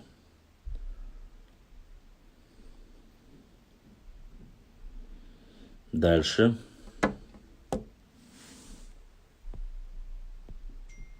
Так. Башлам. Это крепости против нас построенные на Зране, Владик. Да. Это ограничивали доступ военно-грузинской дороги. По крайней мере, все историки, военные генералы пишут того периода об этом. Это раз. Во-вторых, также говорится о том, что они построены, чтобы не нападали, и сужали жизненное пространство чеченцев. То есть они сужали их до таких степеней, чтобы они не могли. То есть первая кордонная линия это был Моздок, вы знаете, по Тереку. Вторая кордонная линия, она была по Сунже. Так что вот как-то так получается. В основном, да, против чеченцев написано. Получается, что я чеченец, Хамхоев, я не знаю, Ваша, я ничего не говорил тебе. Башлам, так, это я зачитал. Ассаламу алейкум, ва алейкум ассалам. Так, тхаваш, дал эндалесаваш, так. Башлам, у кого на Кавказе самая богатая история? Наверное, Грузия. Наверное, из сохранившихся Армения. Вот у них богатая. Почему? Потому что у них зафиксировано. А у нас, к сожалению, она хорошая, но не зафиксированная много. Я прошу понять, о богатстве истории это очень сложно говорить, поэтому в культурном плане грузины, адыги, адыгов тоже проблема. Почему адыгов многих фактически на грани исчезновения, а то те, кто остался, думают, что им было не до этого. Как-то так, уверен в этом. Поэтому такая ситуация. Хотя, Аллаху алям. Башлам, считаю меня вашим, именно для себя хотел знать твою версию. Башлам, это насколько бесполезное занятие, перечисление предков, любые можно имена назвать же. Нет, нельзя. Не забывай, Роман Давтагов. Нельзя так делать, потому что, опять же, ты попадаешь под хадис. Если ты не назовешь ни своего предка, ни своего прадеда, то ты относишь себя к другому человеку, а это проклятие от Всевышнего. Поэтому с этими вещами шутить нельзя. У меня есть возможность оказаться из-за этого в аду. Но не именно из-за этого, в ряде причин. Машаллах, Башлам, ты хорошо знаешь. Пусть у вас будет все хорошо и светло в жизни. Риба Массана. Всем желаю того же Дересхи, Далгешлад Башлам, Дересхил. Да, Машал Дересхи, Далгешлад, отец Дересхил. Башлам, Ингушетия, село Ашты, там живут чеченцы. Что скажешь про это село? Ничего не скажу. Все, что находится в Ингушетии, это сегодня Ингушетия. Не нужно влазить в соседний регион. Когда-то много сел были наши. Единственное, кому я могу сказать однозначно, что как анклав 99, это будет немножко, 95-99% чисто Нохчи, это dual Kurd, это своеобразное Косово в Сербии. Вот оно является 1,000,000% чисто нашим, и там проживает 99% чистой ночи. Башлам, слышал ли ты засекреченные документы нашли, что нас выслали по приказу Англии из какой-то Да, это чушь собачья, подумаешь это. Нарнийские, выдумки. Я таким вещам не рекомендую вам вообще в такие вещи верить. Башлам, самый первый бау в каком году построено? Не могу сказать, в каком году точно, это неправильная формулировка вопросов, но самый древний башенный комплекс, который у нас есть, это в Харачое, 5 век считается. С 5 по 9 говорят, но основа всему 5 век. Харачоевская башня. Когда они переселились, там не было Ингушетии. Ну да, и Молотов, Сталин, Берия, Молотов, они еще не знаю, да, нет, конечно, чушь собачья. Наши дали самую жесткую, так, это самая богатая кухня в Грузии. Да, богатая кухня тоже. Башлам, чеченцы будут возвращать свои земли, а потом не будут идти против нас. Если не хочешь отвечать, то пойму. Башлам, чеченцы будут возвращать? Чеченцы не будут ничего делать не в рамках закона, только в рамках закона. Вот все, что касается остального, это знает только Всевышний Аллах. У нас земельных вопросов, в принципе, больше как таковой нету с многими. Есть небольшой земельный, небольшой, как там, есть вопрос по Дагестану, который они заморозили. Я говорю сейчас официальную версию. Когда долгумш сдуется из-за войны душей.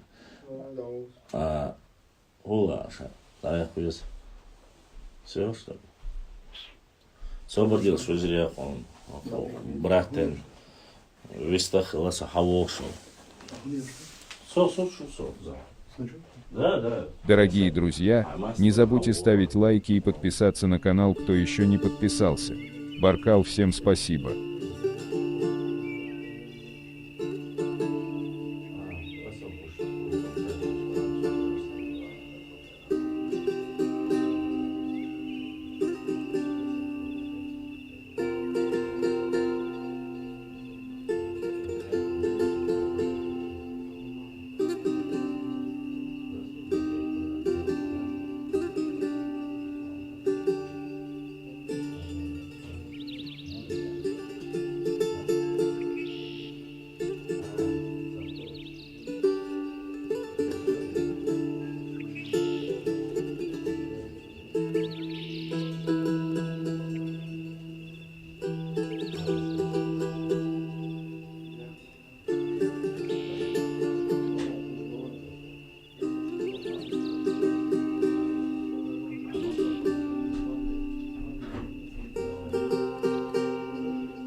Так. Ош, щен хал, что багдилыш. Динг. Ай-яй-яй-яй.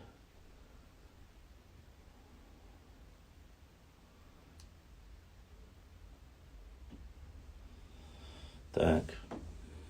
Вот. Где я остановился? Потом против никого идти нам не нужно. Вот. В принципе, я ответил. Знаешь, что земля хоронит каждую вещь, кроме истории настоящих мужчин. Так, Башлам. Там сзади на стене повесь картину сражения на реке Валерик Ибраим.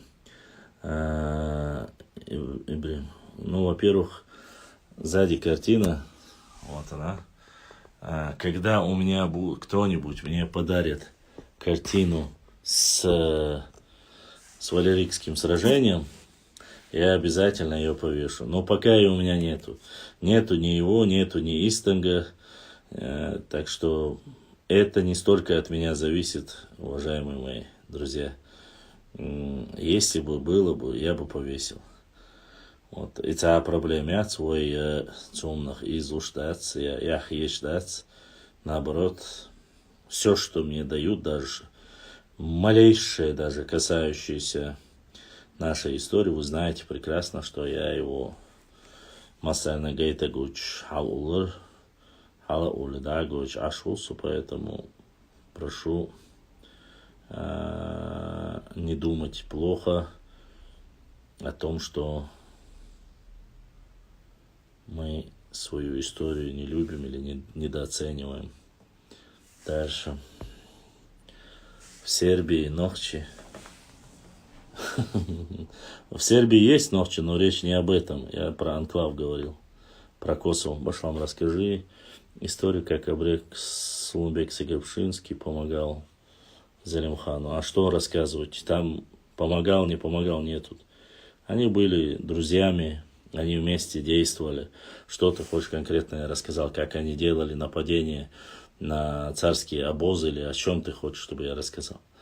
Где и кто может рассказать о данной ситуации, кроме как определенных, более утрированных разговоров. И это немножко, не забывай, история, вещь очень хорошая, но, к сожалению, есть границы всего дозволенного. Вот Абрек Сулумбек Сагабшинский, Арстоевец, достойный сын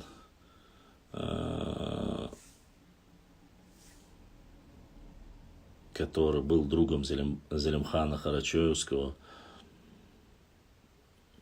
Все знают о том, как произошла казнь, или как там, допустим, выжидали, подсиживали Залимхана Карачаевского. Вот такие вещи знаю, но конкретно об их экспедициях, или как они дерзко грабили, нападали, мстили, вот этих вещей, конечно, знает только вскользь. Но чеченцы пишут и говорят про Малгобек и Сунжу.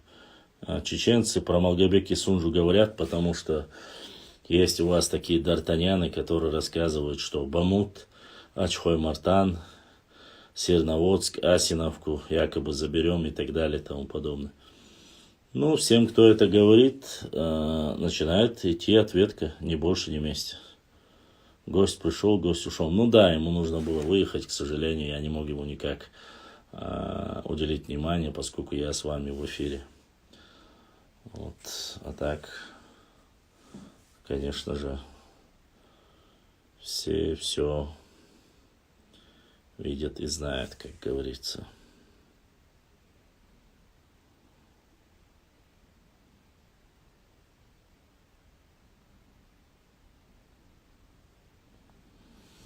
Что дух? Так, Башлам, они хотят Хабиба выдвинуть на Кавказ, как имама Шамиля, хотят сделать Кавказ единым. Это чушь собачья. Рано делить кожу неубитого быка, или кабана, или волка. Ассаламу алейкум, алейкум ассаламу рахматуллахи ва баракатуху. Башлам, ты про Нахчерию не читал еще? Я только недавно зашел домой. Нахчерию, не знаю про такое государство, Ченхо.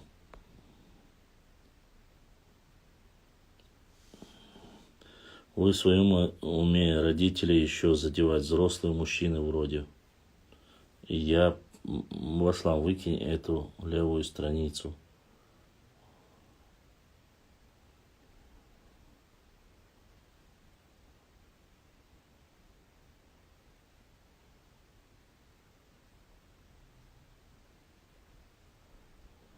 Так.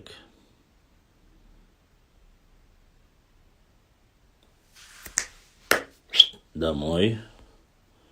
Одного отправили. Так, кто еще? Ассаламу алейкум, Башлам. Будем отправлять всех, кто матерится. Ассаламу алейкум, Башлам. Правда, что башня в Тумсое больше 1000 лет? Нет, неправда. Алейкум ассалам. Тумсойская башня была реставрирована. И что 1000 лет башни нет. И Имран Ширваневич задонатил. Имран дал духу ахуайл. Дал саадуэл. Огромная благодарность, кто поддерживает наш канал. Донатит. И сегодня Имран 5-й получается у нас, да? Или да, в инстаграме 5-й. Да, духу ахуайл. Буддистник изашка соудовлетил узиндер.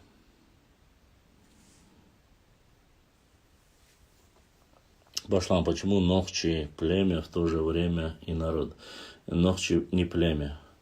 Нохчи нация и этнос. Ведь Нахчмаххвай действительно это же то же самое, что... Нет, термин Нахчмаххвай был введен в оборот во второй половине XIX века.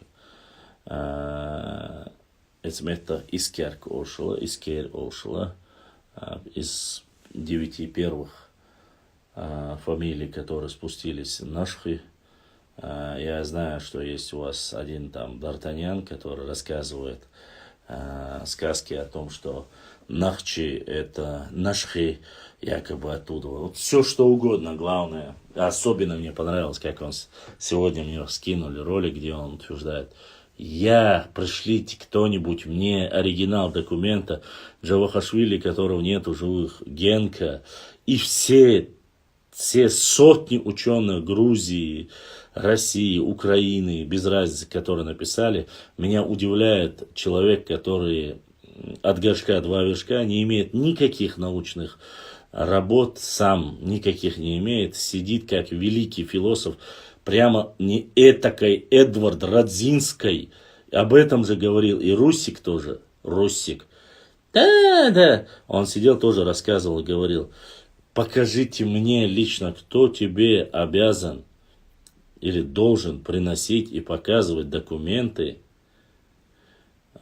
исторические артефакты 14 века, чтобы тебе вот показывать, кто ты такой.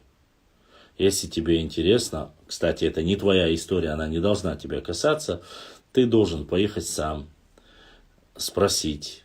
Целый университет имени Иване Джавахашвили есть в Грузии. Скажи: ваш Иване Джавахашвили врун, я вот такой-то великий историк Нарнийской, пришел его опровергнуть, потому что нету оригинала. Покажите мне, где оригинал, чтобы в 14 веке было написано Нахчи. Это же неправда. Потом оттуда уже можешь поехать в Армению. Найди там книгу «География 7 века», скажи, где вы, армяне, вы древние такие, вот вы соврали, мы не верим, что были нахчиматяне в 7 веке.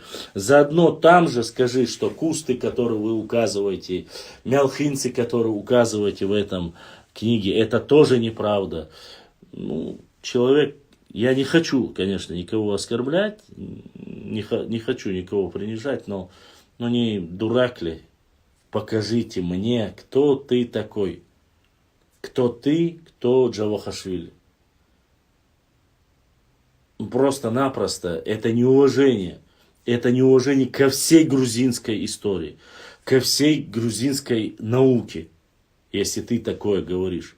Почему Ивана Джавахашвили говорит неправду, а тот же Вахушти Багратиони говорит правду?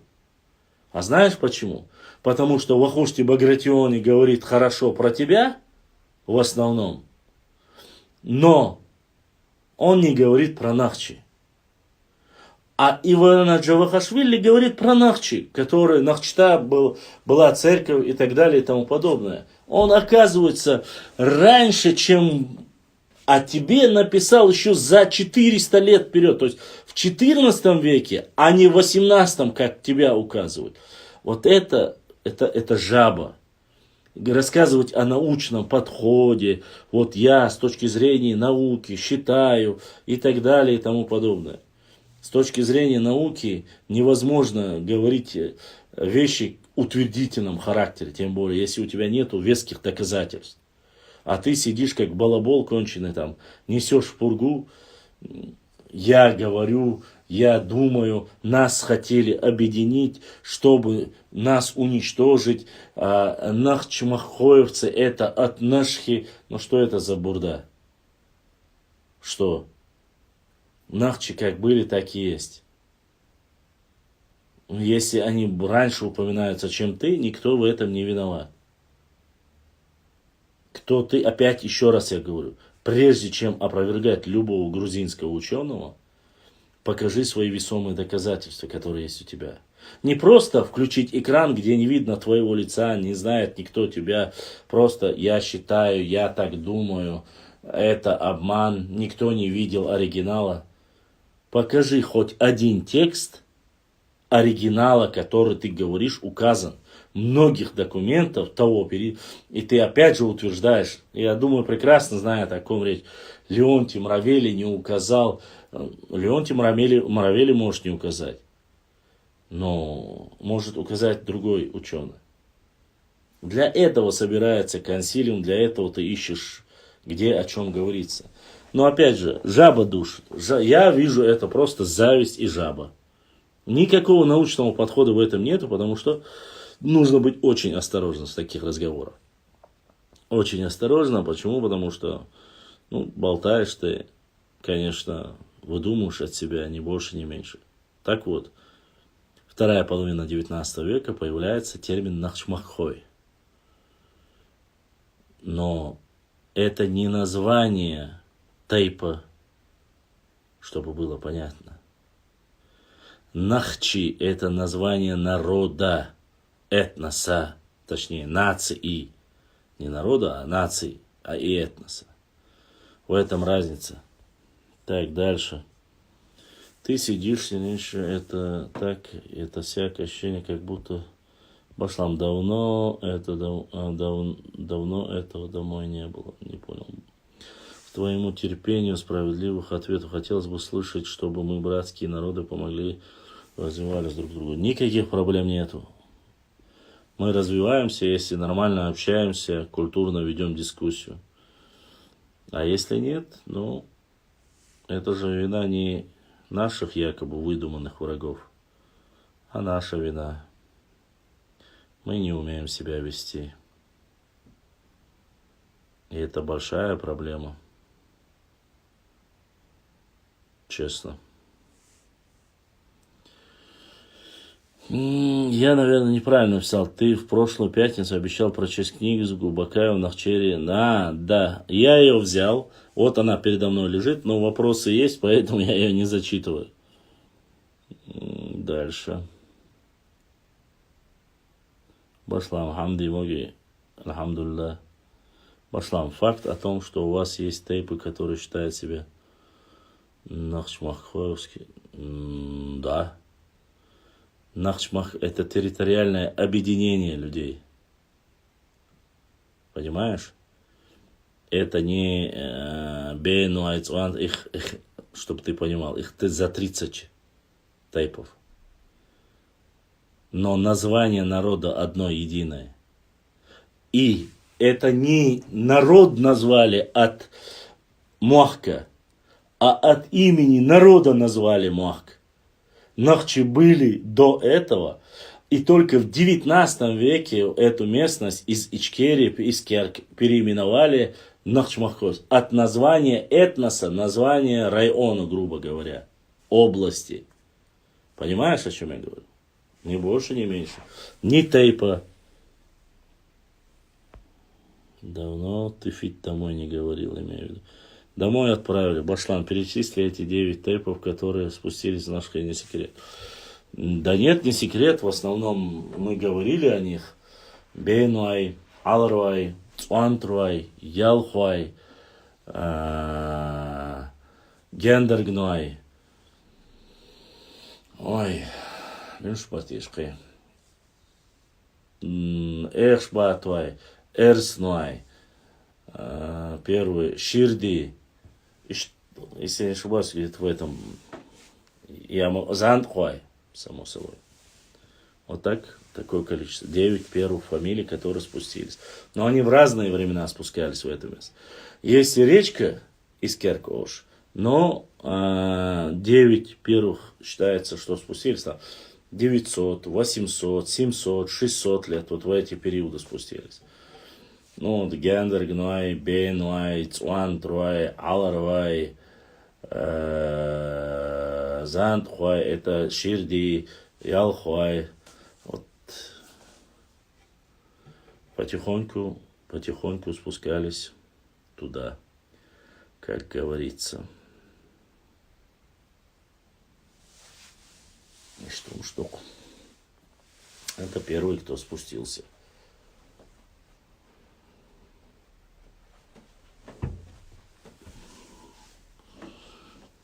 Но, само собой, когда они спустились на эти плодородные земли, там никого не было. Никого, ни там. Никогда ококи или ауховцы осели между речи Терека и Сулака, тоже никого не было там.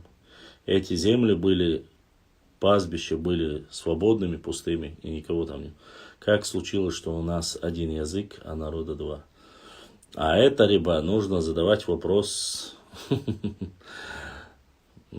царской России. Вот, им нужно задавать этот вопрос, не мне. Вот, это они подсуетились. Шикарой нет. Шикарой это не нахчмахкоевцы, ты путаешь. Шикарой являются шароевцами. Шармахкар будешь. И они не спускались. И не было смысла им спускаться зачем. Из наших спускались именно те, кто земельный, так голод которых был, которых загнали туда со времен Тамерлана. А Шикруай, они жили у себя дома, им спускаться не было смысла. Шикруай это шароевцы. Башлам, а как границу обозначали в то время? Вот они спустились на пустые земли и заняли время. В основном по водным ресурсам. То есть Гуайхи была граница между Сюлей, Гумки и нами. Дальше Кума была границей между нами, ну, там и остальными. Как-то так. Ну, примерно вот. Аса была граница. Аса, кажется, была граница, да? Нет, Терек был граница между нами и осетинами, допустим, в той местности. Вот как-то так. Все хотел спросить. Границы были как бы просто номинальные. Башлам.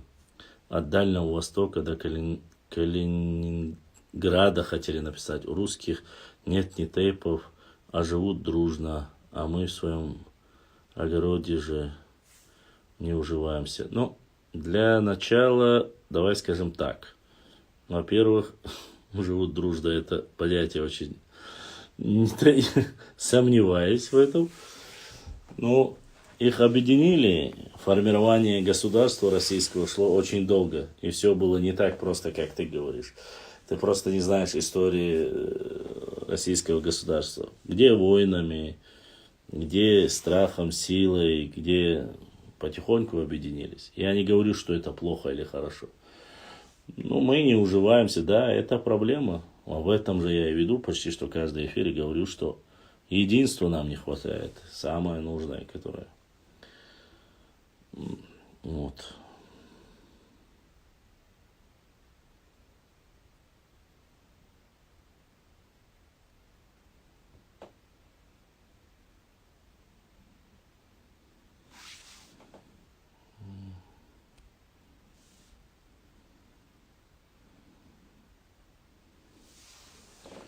Башлам, есть еще одна красивая картина художника Франца Рубо, Даргоевский поход. Не Даргинский, Даргоевский поход. Сухарная экспедиция. Рукопашный бой 3-го батальона Апшеронского полка горцам картины. Да, я видел. У меня она есть, я ее публиковал несколько раз.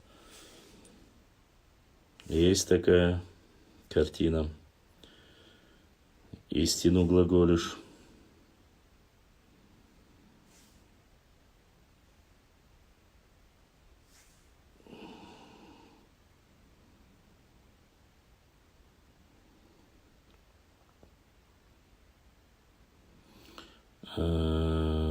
Так. Какие русские вина живут, которые... Так. Алейкум салам ва рахматуллахи ва баракатуху. У нас просто проблема каждый день. Да, каждый генерал, но каждый без армии.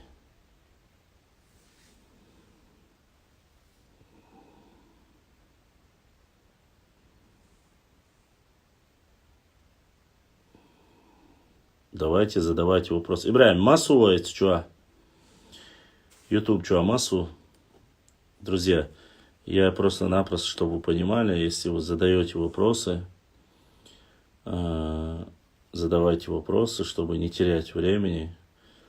Я прошу вас прощения за то, что у меня очень-очень ограниченные возможности, Цундер. Это он шбашен уйдук. Башлам, в Дагестане я на карте видел озеро Чечен. Ты видел? Нет, не видел. Не видел. Надо проверить карту ваша. У бацбийцев есть тейпы? Не слышал. Они все 11 считайся. Мужухоева, если ты есть, напиши, пожалуйста. У меня есть несколько вопросов. Мужухоева из Малгобека. Но в эфир она вроде бы не выходила. 114 онлайн. Дейрес Хилибрям. Башлам цена. У Майя народы к нам имеет. Нет, никакого отношения к нам не имеет. Это просто совпадение. Нас не Цицены зовут. И не Сасаны, и не Цацаны. Наше самоназвание Нахчи. Нохчи, народ Нохчи. Народное.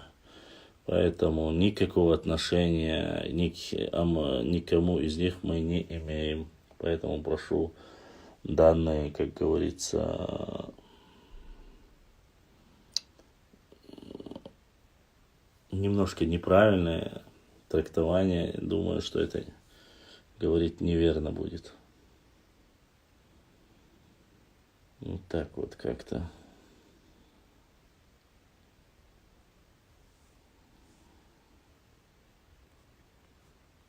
Башлам, а Ингелс Кингушам? Нет, не имеет. Ни Ингелс не имеет Кингушам. Это немножко субъективное детское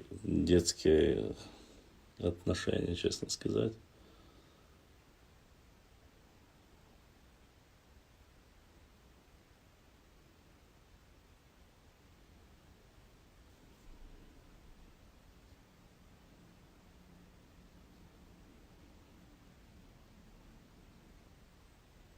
Так что,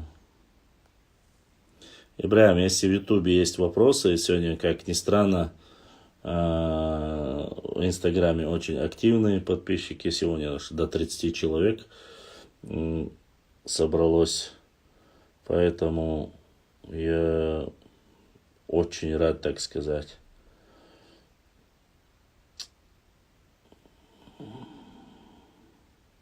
Да. Мне нравится песня Цоя. Это они против меня, то так пишут. Да не обращай внимания. Говорить можно все, что угодно. Если бы я обращал бы внимание на все, что говорят и пишут, ни нервов, ни здоровья бы не хватило. А так, будь проще. Не обращай внимания.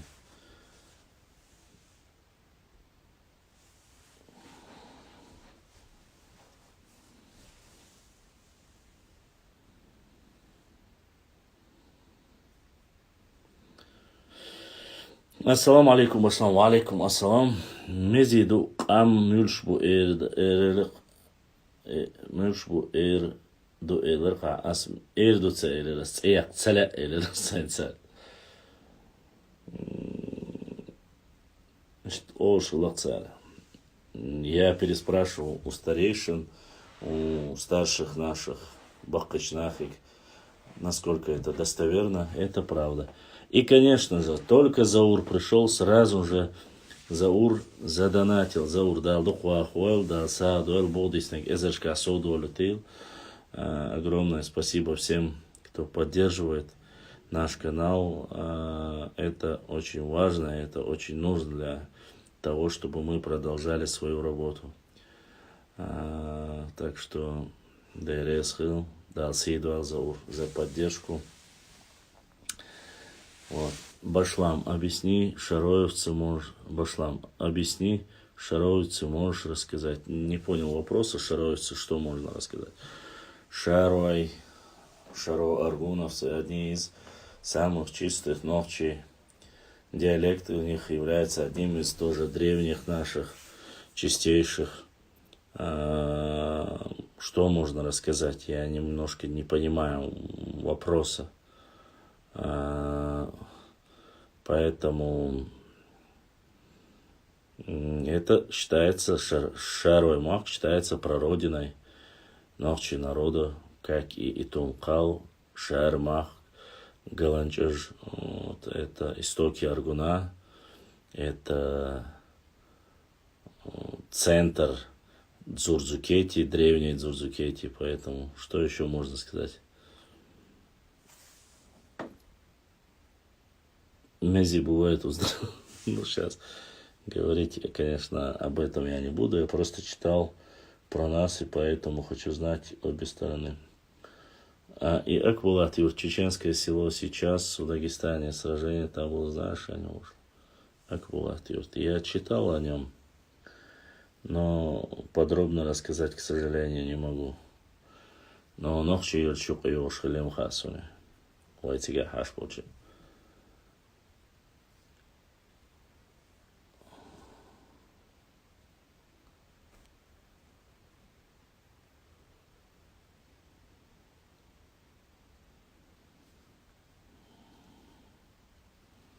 Бересел.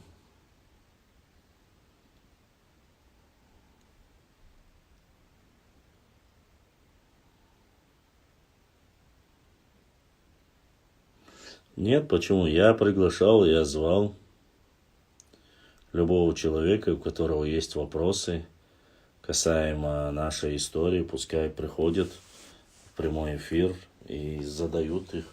Я отвечу на них, если таковые есть. Но каких-то гипотетических людей, которые якобы отправляли запросы, и я их не принимал. Я всегда принимаю запросы от всех. Вот. Отвечаю в основном на вопросы. Веду дискуссию. Не понял вопроса. Башлам аух, что они знают. Думаю, прекрасно они знают это. Думаю, знают. Без всякого сомнения. Еще как знают. Обещать, конечно, обещаю. Многие обещали. Много чего обещали. По книгам, по документам. Некоторые по технике. Но я уже не в том возрасте, чтобы, как говорится, верить всему, что обещают. По-братски не вернут. Царчи куятся.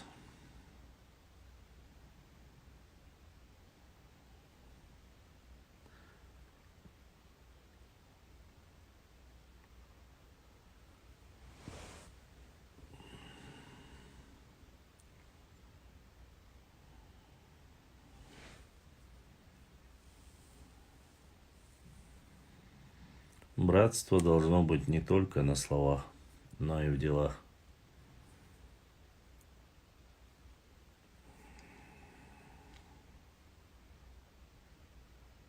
Нет, почему? Я, конечно, не подотчетный человек. Каждый занимает и делает, что он хочет.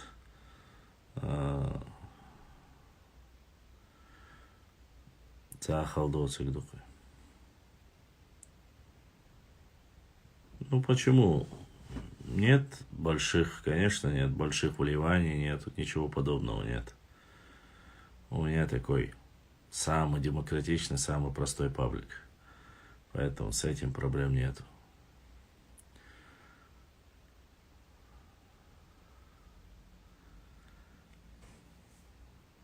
Вопросы есть, да, возникают вопросы. Отвечаю на них. Очень много присылают. Я прошу еще раз, если не касается нашей истории, если это не касается нашей культуры как таковой, ролики желательно в YouTube не присылать. в Ютубаса, в Инстаграм, в Директ. Потому что там должно быть только непосредственно по нашей истории, по географии, что-то, карты, истории. Вот важно вот это именно. Когда вы присылаете какой-то увеселительного характера контент, он мне не интересен, я его не могу. Он зачем? Зачем он? Нет в нем смысла. Я понимаю, есть время. Ну, у кого есть WhatsApp, можете на WhatsApp прислать, можем посмотреть, посмеяться.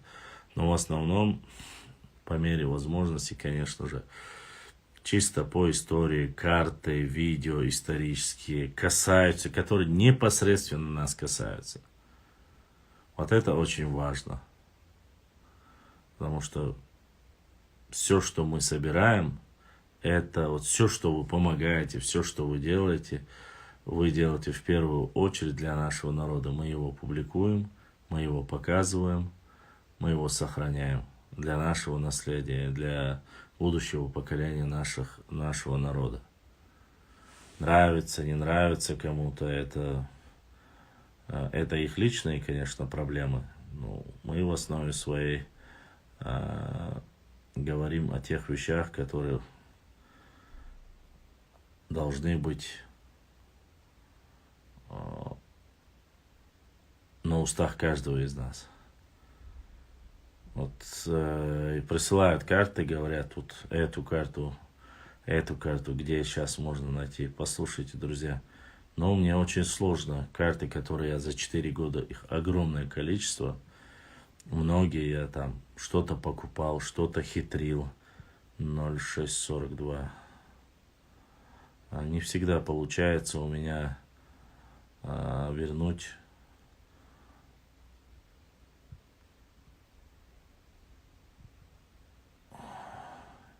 Если бы все бы получалось бы, конечно, было бы великолепно. Но не все получается.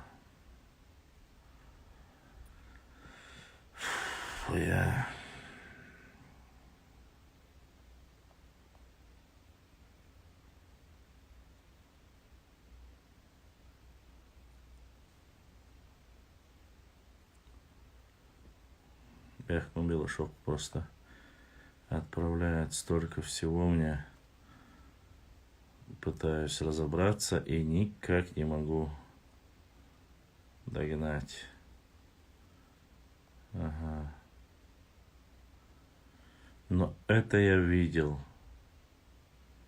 Этот документ. Но он не подлинный документ. Это не подлинный документ. Так, дальше. Башлам, ты говорил, что знаешь некоторых чеченцев, которые живут в Иордании. Да, знаю. Интересно, у них, у иорданских чеченцев, сохранилось какие-нибудь культурные ценности, какие-то вещи, которые их предки... У них сохранились все ценности, которые принесли наши предки. Они в основном сохранили все. Так что это немножко неправильно будет говорить. Они сохранили, интересно, какие-нибудь ценности. Сохранили. И в основном все сохранили. Поэтому немножко неправильно будет, если мы будем говорить в таком формате. Так, интересно, так. А что плохо будет? Это кому ты говоришь, Башлам? Вся история, связанная с Кавказом, говорят у грузин. Ну, не вся. Не только у грузин, но и армян тоже. Ассаламу алейкум, алейкум ассалам. Башлам, есть у тебя историческая информация о Курхане Каурбеке Хоур-Эл? Хоур-Эл, есть немного о Хоур-Эле, но опять же, я хочу, чтобы вы понимали, Хоур-Эл это на уровне рассказов, легенд.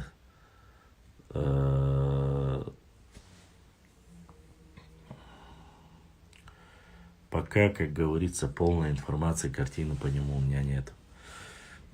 Рассказы есть, но они некоторые разнятся между собой, что мне, конечно, не очень нравится. Потому что, когда очень сильно разнятся, ну, допустим, о Черхаджи, допустим, Ташухаджи, даже возьмем, у этих двух национальных героев Нохчи народа до сих пор оспаривают, с какого села они, какого тейпа они. Очень много ненужной информации, которая, ну как ненужная, она нужная, но не подтвержденная. А это имеет реальную проблему для нас. Хул хулуш хылыр элак садейн вир бахар цаму. Все будет башлам иншалла. Эла заур бадыгдыч. Сложновато, я это все понимаю, братан. Но, как ты понимаешь, я тоже пытаюсь максимально сделать все, но не все у меня получается. Хом сюахкит, ты меня понимаешь. И некоторые ребята меня понимают. Но есть те, которые не понимают, а просто так терять время, честно сказать, нету силы. Так, я не имею в виду моральной ценности, я имею в виду вещи.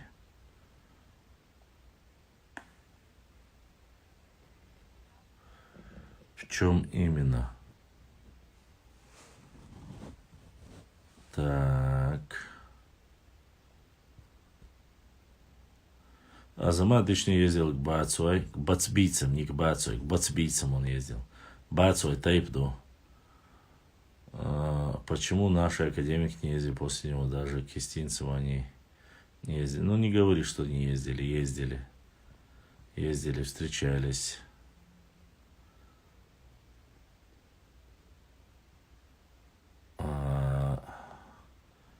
Но большой экспедиции, научной экспедиции не было. Это не все так просто, как вы думаете. Что касается Академии наук, не задавайте мне вопрос касаемо Академии наук. Я не сотрудник Академии наук. И что они делают, они не подответственны. Не знаю, сейчас вроде бы Джамбулат Умаров там, он новый председатель. Я от них, я, честно, не обращался. Сейчас их куда-то перевезли, я не знаю, где они находятся. Но я раньше очень хотел, там некоторые книги, которые они сделали, напечатали, не могу их достать, и до сих пор, по крайней мере, не могу достать. Вот. Поэтому все приходится самому искать, если получается собирать деньги и покупать. Вот. А это немножко сложновато, с учетом того, что возможности ограничены. Если сказать грамотно, это возможность. Башлам, почему у чеченок и ингушек национальное платье отличается на старых курхас, а теперь какой-то головной убор? Я не могу сказать, что курхас был ли на старых курхас, не было их. Раньше они были немножко иными. В основном не отличаются. Пытаются там сейчас узоры, не узоры. Отличие было небольшое. Но сейчас максимально, чтобы разделить вот то самое братство, которое якобы я против этого братства, сейчас пытаются вот создать какие-то смурфовские головные уборы и так далее и тому подобное. Поэтому не знаю, честно сказать, я в этом немножко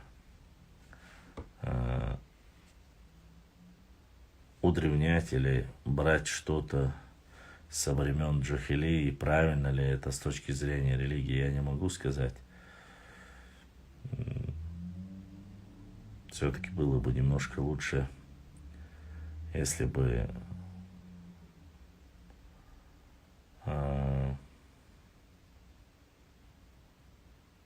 как говорится, оставили все в лоне ислама.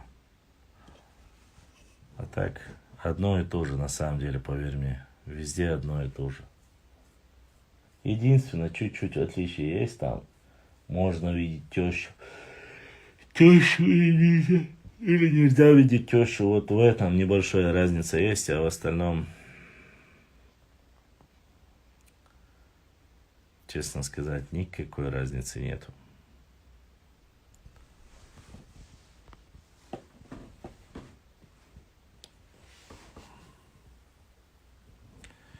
Нашу одежду нельзя терять, поэтому я говорю, каждой выдумки, каждой вот эти вещи.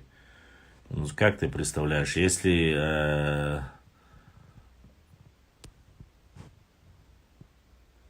на сегодняшний день, если в то время носили женщины брюки или штаны, правильно, что там сказать, я не знаю, или не носили головной убор,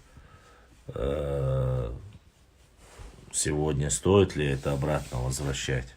Я не уверен в этом. Допустим, амазонки там были наездницами, они там, может, там, одевались иначе, там, были более воинственными. Мы же все там начинаем, мы там амазонки, мы там эти. Будут ли перенимать это? Все укорачивать или там одеваться как воительницы? Нужно ли это? Не думаю. Как в музее экспонат поставить, можно не больше. Башлам. В Цоре, в склепе в Джайраховском районе нашли монету внука Сулеймана Великолепного. Ну, хорошо, что нашли. Этих вещей, честно сказать, вон у нас нашли монеты в Гуное во время строительства дороги. Монеты 9 века. Нашли 9 это было или 8 века. Монеты со времен Аммиадов нашли на территории Горной Чечни. Ничего. Монеты нашли. Даже если самого Сулеймана не нашли бы, я бы не удивился. Сейчас мне, помню, рассказывал один из знатоков исторических реликвий. Он говорил, как процентов на 70-80, если не больше, подделываются исторические артефакты в Дагестане и продают их, говоря, что это оружие чеченских наибов, знаменитых, желательно там пистолет Байсангура Биноевского, там меч Бейбулата Таймиева и так далее, зная, что чеченцы это все любят и за огромнейшие деньги пытаются продать. На самом деле есть очень хорошие искусные мастера в Дагестане, где делают эти подделки. Поэтому ничего удивительного нет. Так что каждому свое, как говорится. Не нужно вестись сразу же на различного рода байках и сказках, что вот оно является оригинальным, а у вас ничего оригинального нету. Так как по башням. Наши башни круче, ваши башни круче. Наши из камня, который хорошо обделан, там, обработан. А ваши из глыбы, у вас известковый раствор, у нас там сухая кладка. Это то же самое, опять же. Разговоры ни о чем. Что, как это поможет? И что, ребят, убилось? Маловероятно. Так, у нас осталось 25 минут. Так что задавайте вопросы побыстрее. Важные вопросы, которые у вас есть, то у нас немножко ограничены мы. Уже зашел 11, 12, час, уже скоро будет 2, 4 часа уже.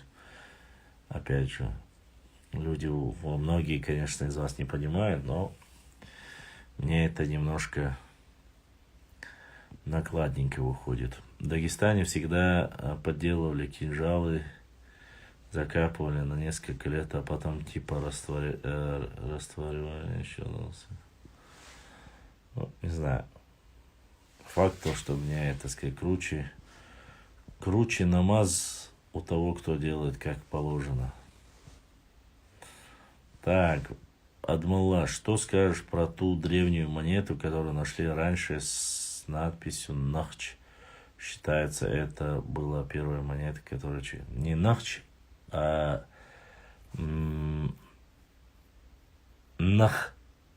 Нахарч. Нахарч там был. Нахарчи Олцена.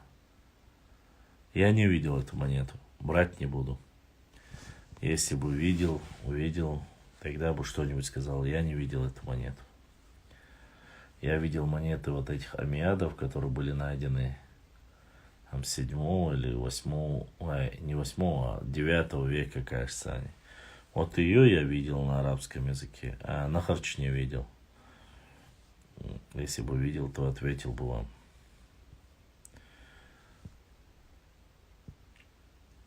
Так вот.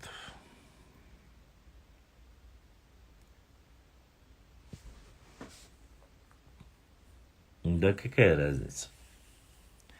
Много исполняется, а люди столько не живут. Да нет, я не скрываю. 41 должно исполниться, если доживу. Конечно, были. Нет, маловероятно, что буду отмечать это. Виноградов, хазарская монета, разбросали в горах, потом написали, что там были хазары. Ну, я не слышал, чтобы хазары были в горах у нас. Это, конечно, Нахар, не Нагар, а Нахар. Не видел. Башлан, тебе еще недавно было 37, помнишь? Сейчас, как сейчас помню. Да, 4-й год, братан. Что ты хочешь? Уже совсем не молодой. Правда, что кавказский имамат заплатил деньги Турции, но они оружие. Есть такая информация, что якобы каким-то образом отправили, но документа я не видел. Разговоры, что отправили деньги и что обманули, не дали оружие. Есть, но документов я не видел, этого исторического документа. Вот, если бы был документ такой, я бы сказал, что был.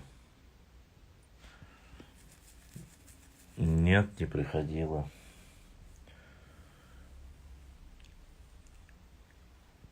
Не знаю, честно сказать. Если бы пришло, я бы... Все, от кого приходили, я говорил, у меня нету, тут такой суммы даже нету, о которой ты говоришь. Вот все даже донаты, если взять, нету такой суммы, о которой ты говоришь. Если бы ты отправил донаты, до меня дошло бы, я бы сказал. Вот так нету. Там общая сумма у меня, ты говоришь, что ты отправил большой донат. Вот Асламбек Умарович отправил, вот он дошел. Асламбек дал саадуэл булдыснаг эзершка соудолетил. Ты говоришь о каких-то суммах, у меня общая тут сумма всего лишь 1750. Это все вместе взятые, а ты говоришь 50 или 60 там долларах. Нету таких сумм. Ко мне не приходило, не знаю, куда ты отправил. Если бы пришло, я бы поблагодарил. Сказал, да, Сааду. Вот как Асламбеку сказал. Но мне ничего не доходило. Цунербях мобил. Да, больше ничего такого нету. Все, что есть, я называю суммы, я называю. А то, что ты говоришь, суммы, я не видел.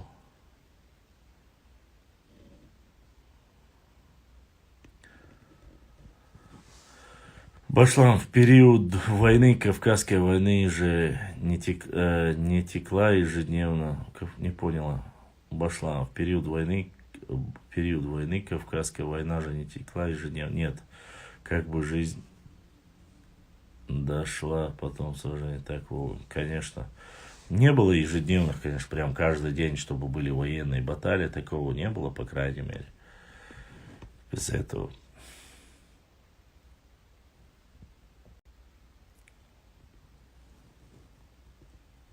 Дардакис Нахчи пишет, в каком веке Чеверлоевские тайпы спустились на Шха? И кто там жил в то время? Во-первых, Чейберлы спустились на Шха. Нужно смотреть. Считается 700 или 800 лет тому назад спустились. Но опять же, да, 800 лет тому назад. Когда Чейберлы осели, там не было никого. Где бы нохчи не поселялись, когда они селились, не было никого. Ни Сюиля, никого. В 19 веке говорится об одном или двух селениях, где нынешнее село андийцев, что там было одно или два дома, один или два дома, где проживали андийцы. От таких там говорится описание 19 начала 19 века. А остальное место было свободным.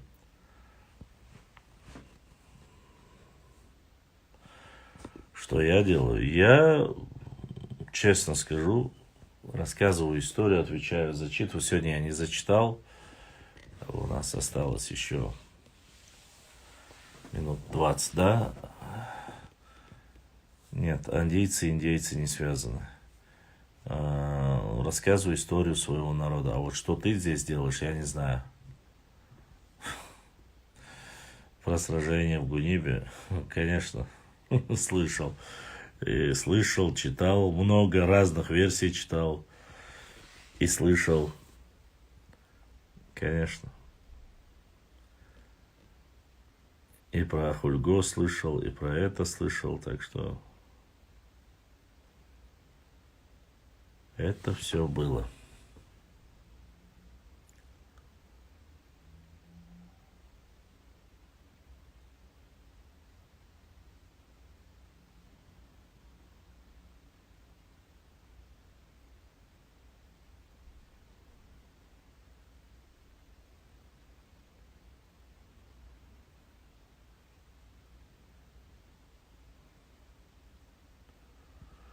Первый класс, это скажи Башлампра.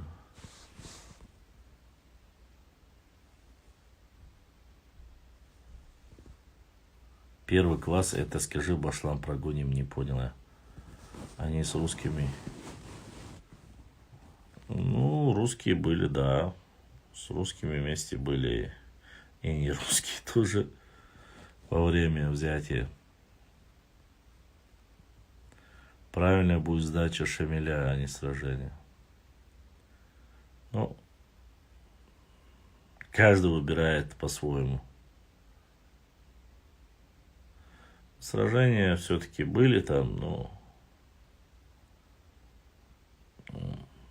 были ли они такими же кровопролитными или сильными, как, допустим, Даргинская? Нет. Есть новости про открытие, о котором говорил Юни? Нет. Пока не выходил на связь, ничего не говорил по этому поводу. Пока тишина, Заурбек. Сейчас январские праздники закончились, может, ближе к 23 февралю вполне возможно будет по открытии, Заурбек. Я имел в виду это как программа первого класса для теперь. Да, это да, Бенабинаси. Еще сражения были в Чечне. Ну, в Чечне сражения, войны были очень кровопролитные, конечно. Вне всякого сомнения.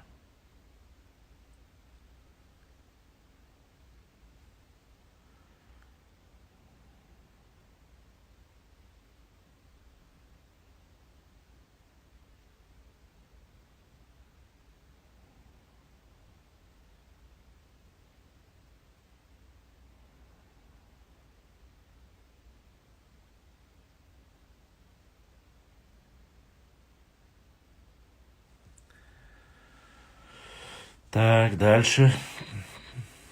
Оствой чубяхки, ассаламу алейкум, ва алейкум ассаламу рахматуллахи ва баракату.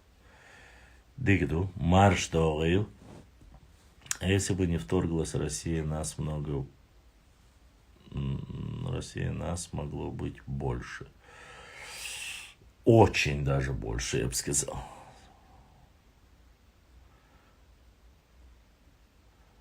Да, это уже без разницы, Заур. Это на ваше усмотрение. Это на ваше усмотрение. Я-то могу выпить кофе. Про Шахмурзу Окотского знаю, конечно. Шахмурза Окотский один из ногчей предводителей, который заключил первое перемирие, договор между Московской Русью, Московией и нашим народом.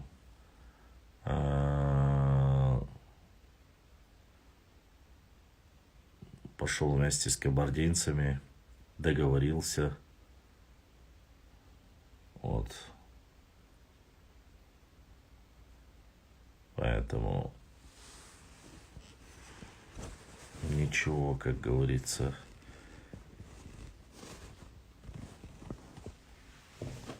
очень выгодное для нас, конечно, было перемирие того периода. Так, сейчас мы кофеечек поставим.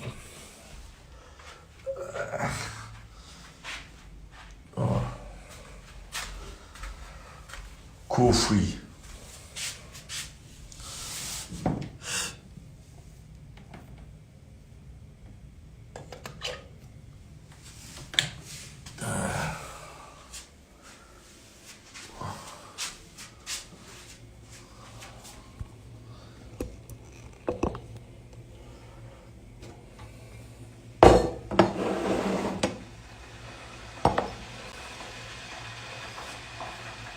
Почему у нас орства там много на Кавказе? Орства.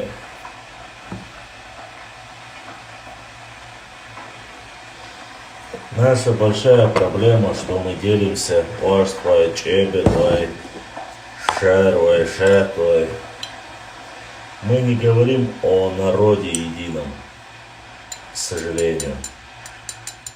Мы говорим в первую очередь о тухумном делении или, я не знаю, тейповом делении. Вот. Это, конечно, странно. Окотский договор подписывал, а не присягу. Ну да, это был договор. В основном он был равноправный договор. Так, это Заур задонатил. Заур ДРС да, хуахуа. Продлил чуть-чуть, да? Самый большой тухум среди ногчеварства. Нет. К сожалению, не так. Это. Ну, по крайней мере, сейчас. Раньше, может быть, но сейчас точно нет. Ломан реальный бау. Бау.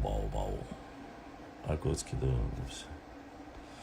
Договор был очень в тому времени продвинутый, очень важным и нужным. Честно сказать. Он был реально крутым.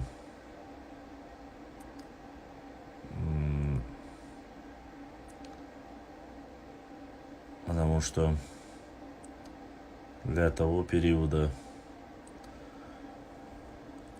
это было очень важно.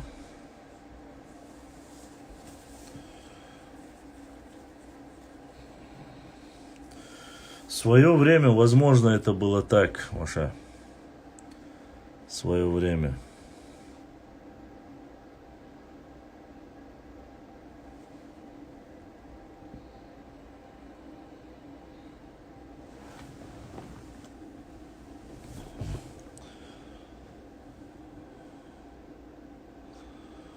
Ну, так, если посудить, Маша, если со всех регионов, с 3 республик собрать их будет немало. Башлам, этот договор сохранился как первоисточник? Да, говорят, сохранился. Есть, говорит, сохранился. Должен быть. Мне, по крайней мере, сказали, что он есть.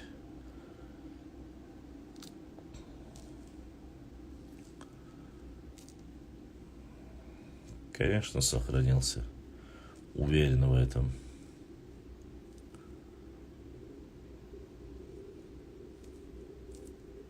И دير واضحة ده حق سوالي.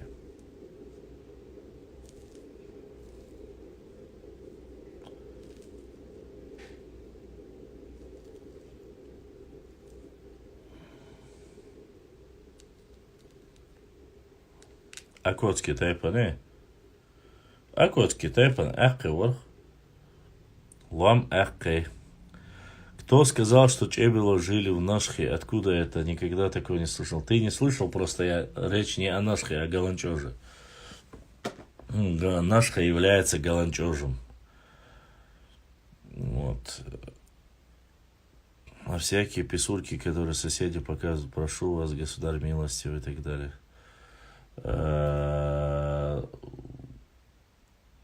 Честно сказать, это, по крайней мере, das ist fantastisch.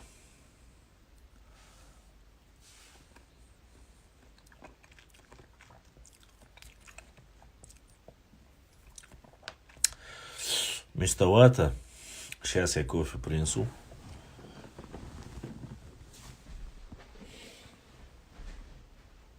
Дорогие друзья, не забудьте ставить лайки и подписаться на канал, кто еще не подписался. Баркал, всем спасибо.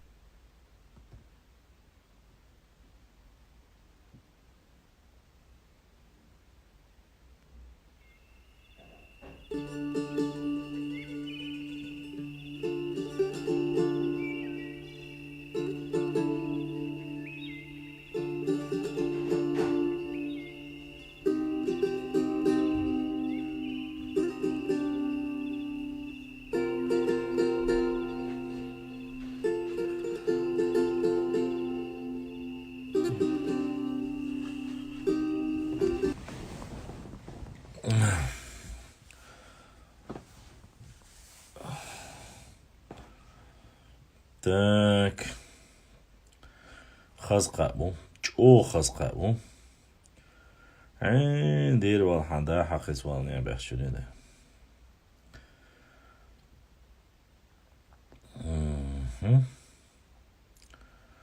Ага.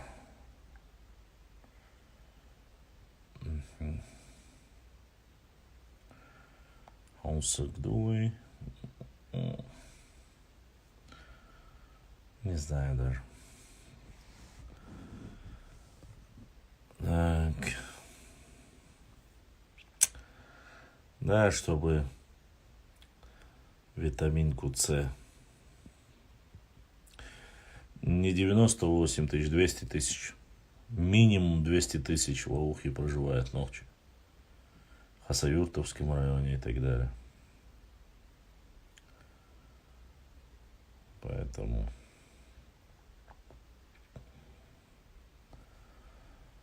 Поэтому, мой брат,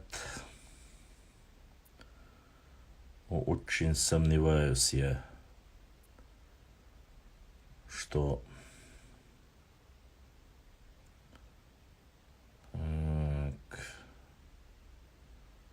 это да,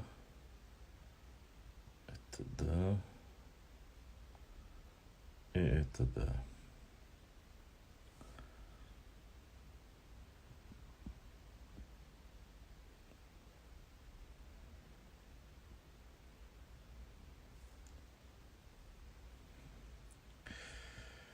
Последний. Остаемся.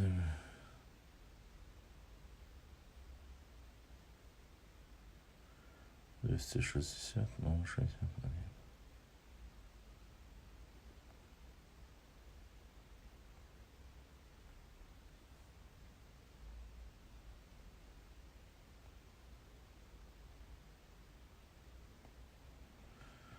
Так, очень кош.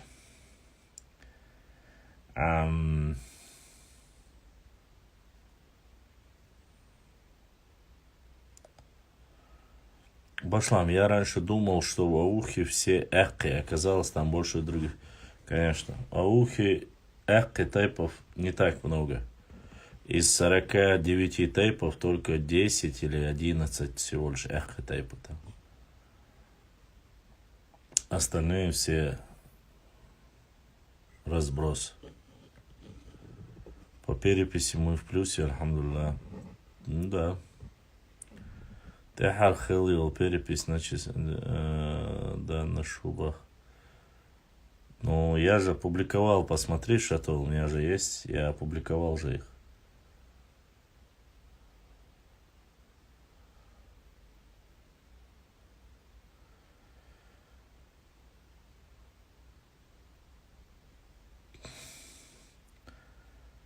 Последнюю перепись я опубликовал уже.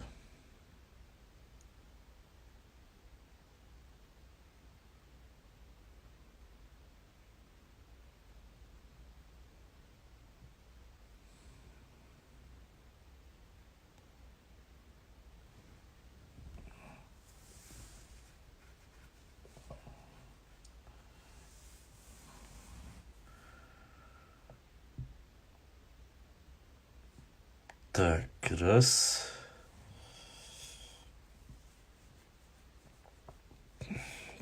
Так, два.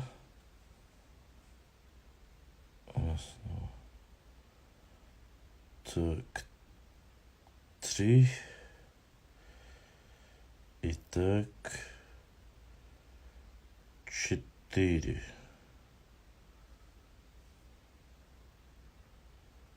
И 5.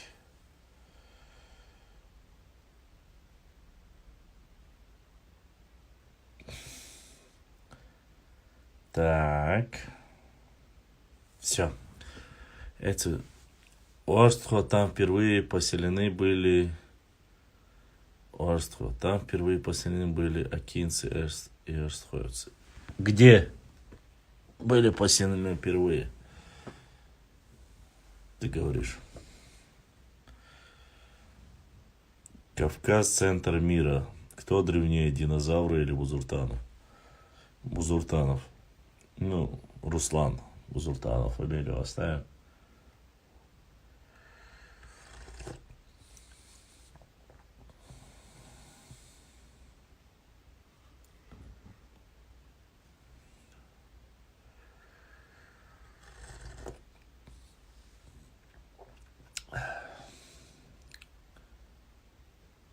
Кофе.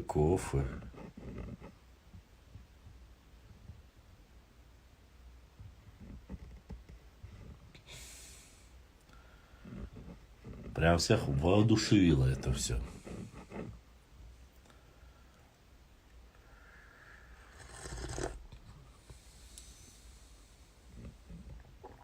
А что ты думал? Да нет. В принципе, и без молока, и без сахара нормально идет. Только вот кальций вымывает он очень сильно.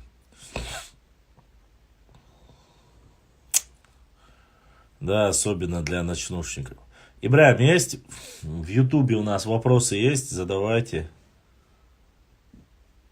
Какие-то вы очень тихие.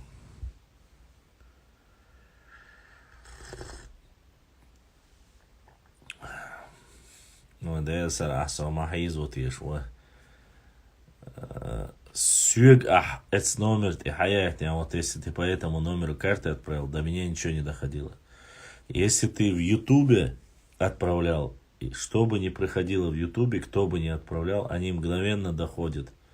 В Ютубе тоже. То есть с Европы могут задонать, никаких проблем нет. Я не знаю, откуда вот ты. Когда с Ютуба приходит, Ибрahim сообщает мне, что вот Башлам задонатили. Что бы это ни было. Мне не приходило, и Ибрahimу не приходило, от него сообщения нет.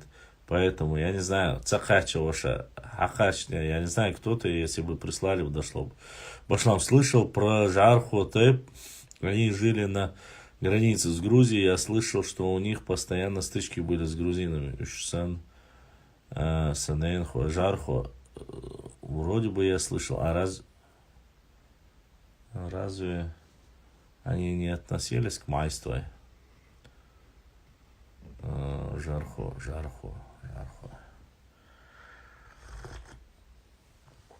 Слышал. Но в основном это Мелхи. Мелхи, кажется, Жархой, Мелхи и Майстой, которые с ними. Ну и Ченты, которые с ними очень часто были проблемы.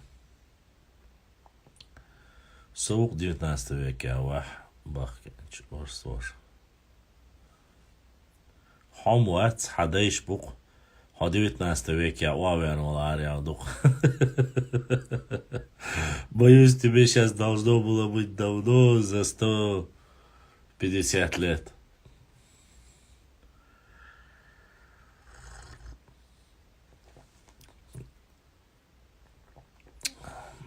Борз, але Вашлам, расскажи, да, что-нибудь из истории нашей 16. О, ты тоже красавчик, 16-17 век. 16-17 век самое ненавидимое, наверное, время для нашего народа. Это время, когда вся наша плоскостная территория была отдана под влияние всяким шамхалам, нуцалам, бекам,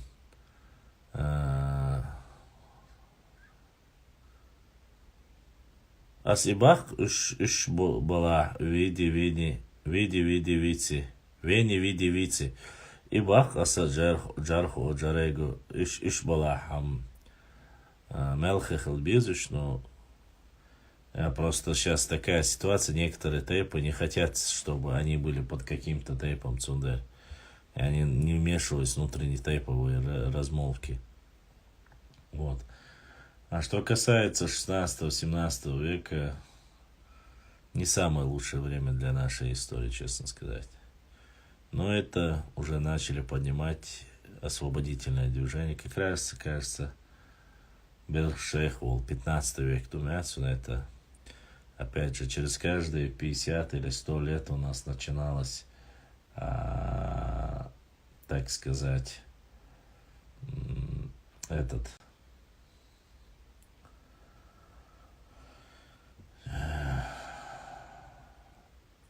возрождение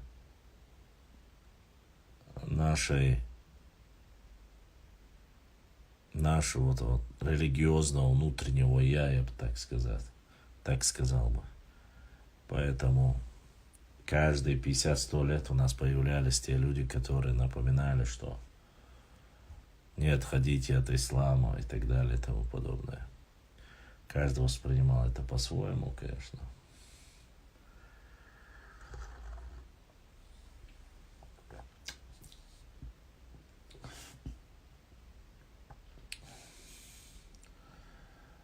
Ой, Реза.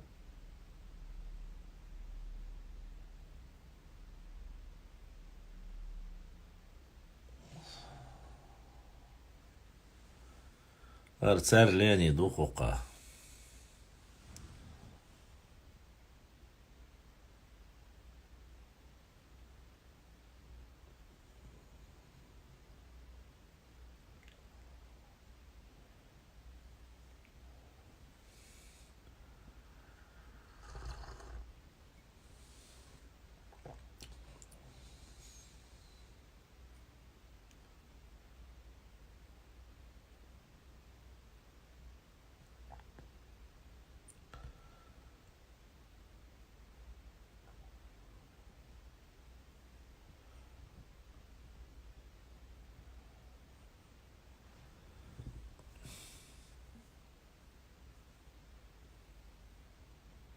Ну и пошло. Цечу, гару.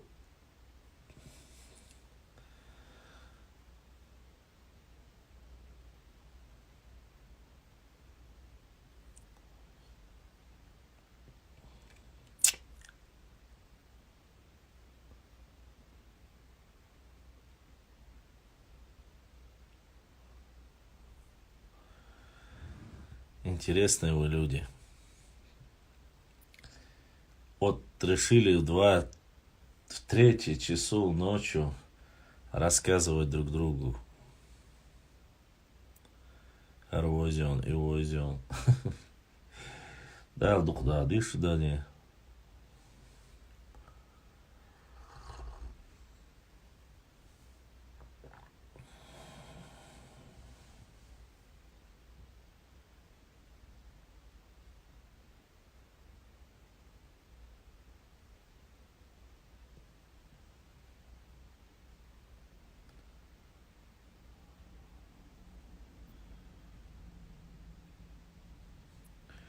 Başlam здесь 0006.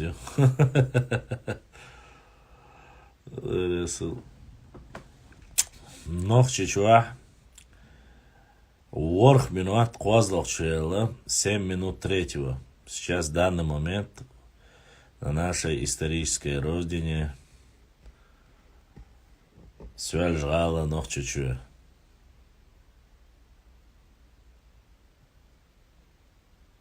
Так что...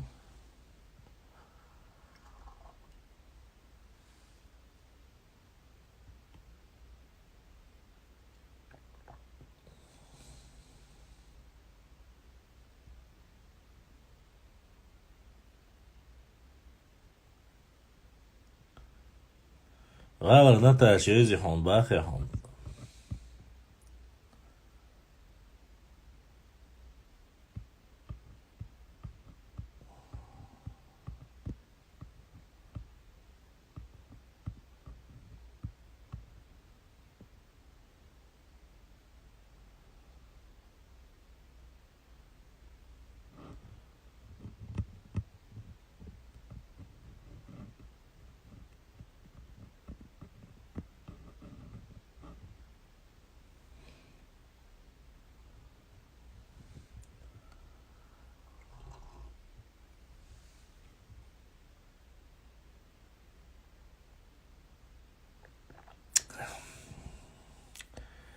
Так, господа хорошие, я так понимаю, вопросов у вас больше нету.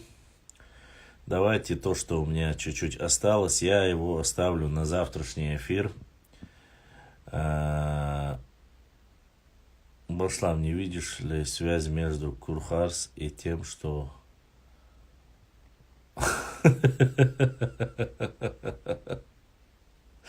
Вопрос, конечно, сильный. Ну да ладно. Ладно. На остальные вопросы завтра мы будем уже по книге. И сегодня я не успел зачитать вам этот материал и опровержение его. Давайте оставим его на завтра. Все-таки 3-й час поздно. То, что осталось, мы на завтрашний день постараемся с вами ответить, чтобы сейчас не теряться как бы всем, кто сейчас в эфире. Как раз у нас, видите, минута еще на 15-20. Завтра время даже осталось. Шуммасан дерес хил. Да, огромная благодарность моим братьям, сестрам, которые сегодня помогли нашему каналу, задонатили. Огромная благодарность. Не забудьте, у кого, если есть какие-то книги, которые вы прочитали по истории, вам кажется интересные, которыми вы бы хотели поделиться, можете дать знать. И состыкуемся как-нибудь, постараемся передать. Всем огромное спасибо, большая благодарность. Масера Адекюэль Бюстех Алиол, если я каким-то образом кого-то обидел, задел или ненароком оскорбил, я прошу ради Всевышнего Аллаха простить. Никого не обижать, не задевать не хотел. Если будут какие-то вопросы, я на связи. Пока еще не сплю, наверное, что-нибудь напишу, какую-нибудь статью, соберу материал. На связи Аду Маса. Не забывайте подписаться, лайкать, оставлять комментарии. Не забывайте приглашать еще к нам новых подписчиков. Масер Бюстех Алиоил, Адекюэль. Завтра, если все будет нормально, или в 10 часов, или в 11 часов. Ибраим, можешь написать сегодня уже на анонс на завтрашний день, что прямой эфир, стрим будет такое-то время. Все. Всем адекюэл. Масер адекюэл бюстех алюэл. Ассаламу алейкум ва рахматуллахи.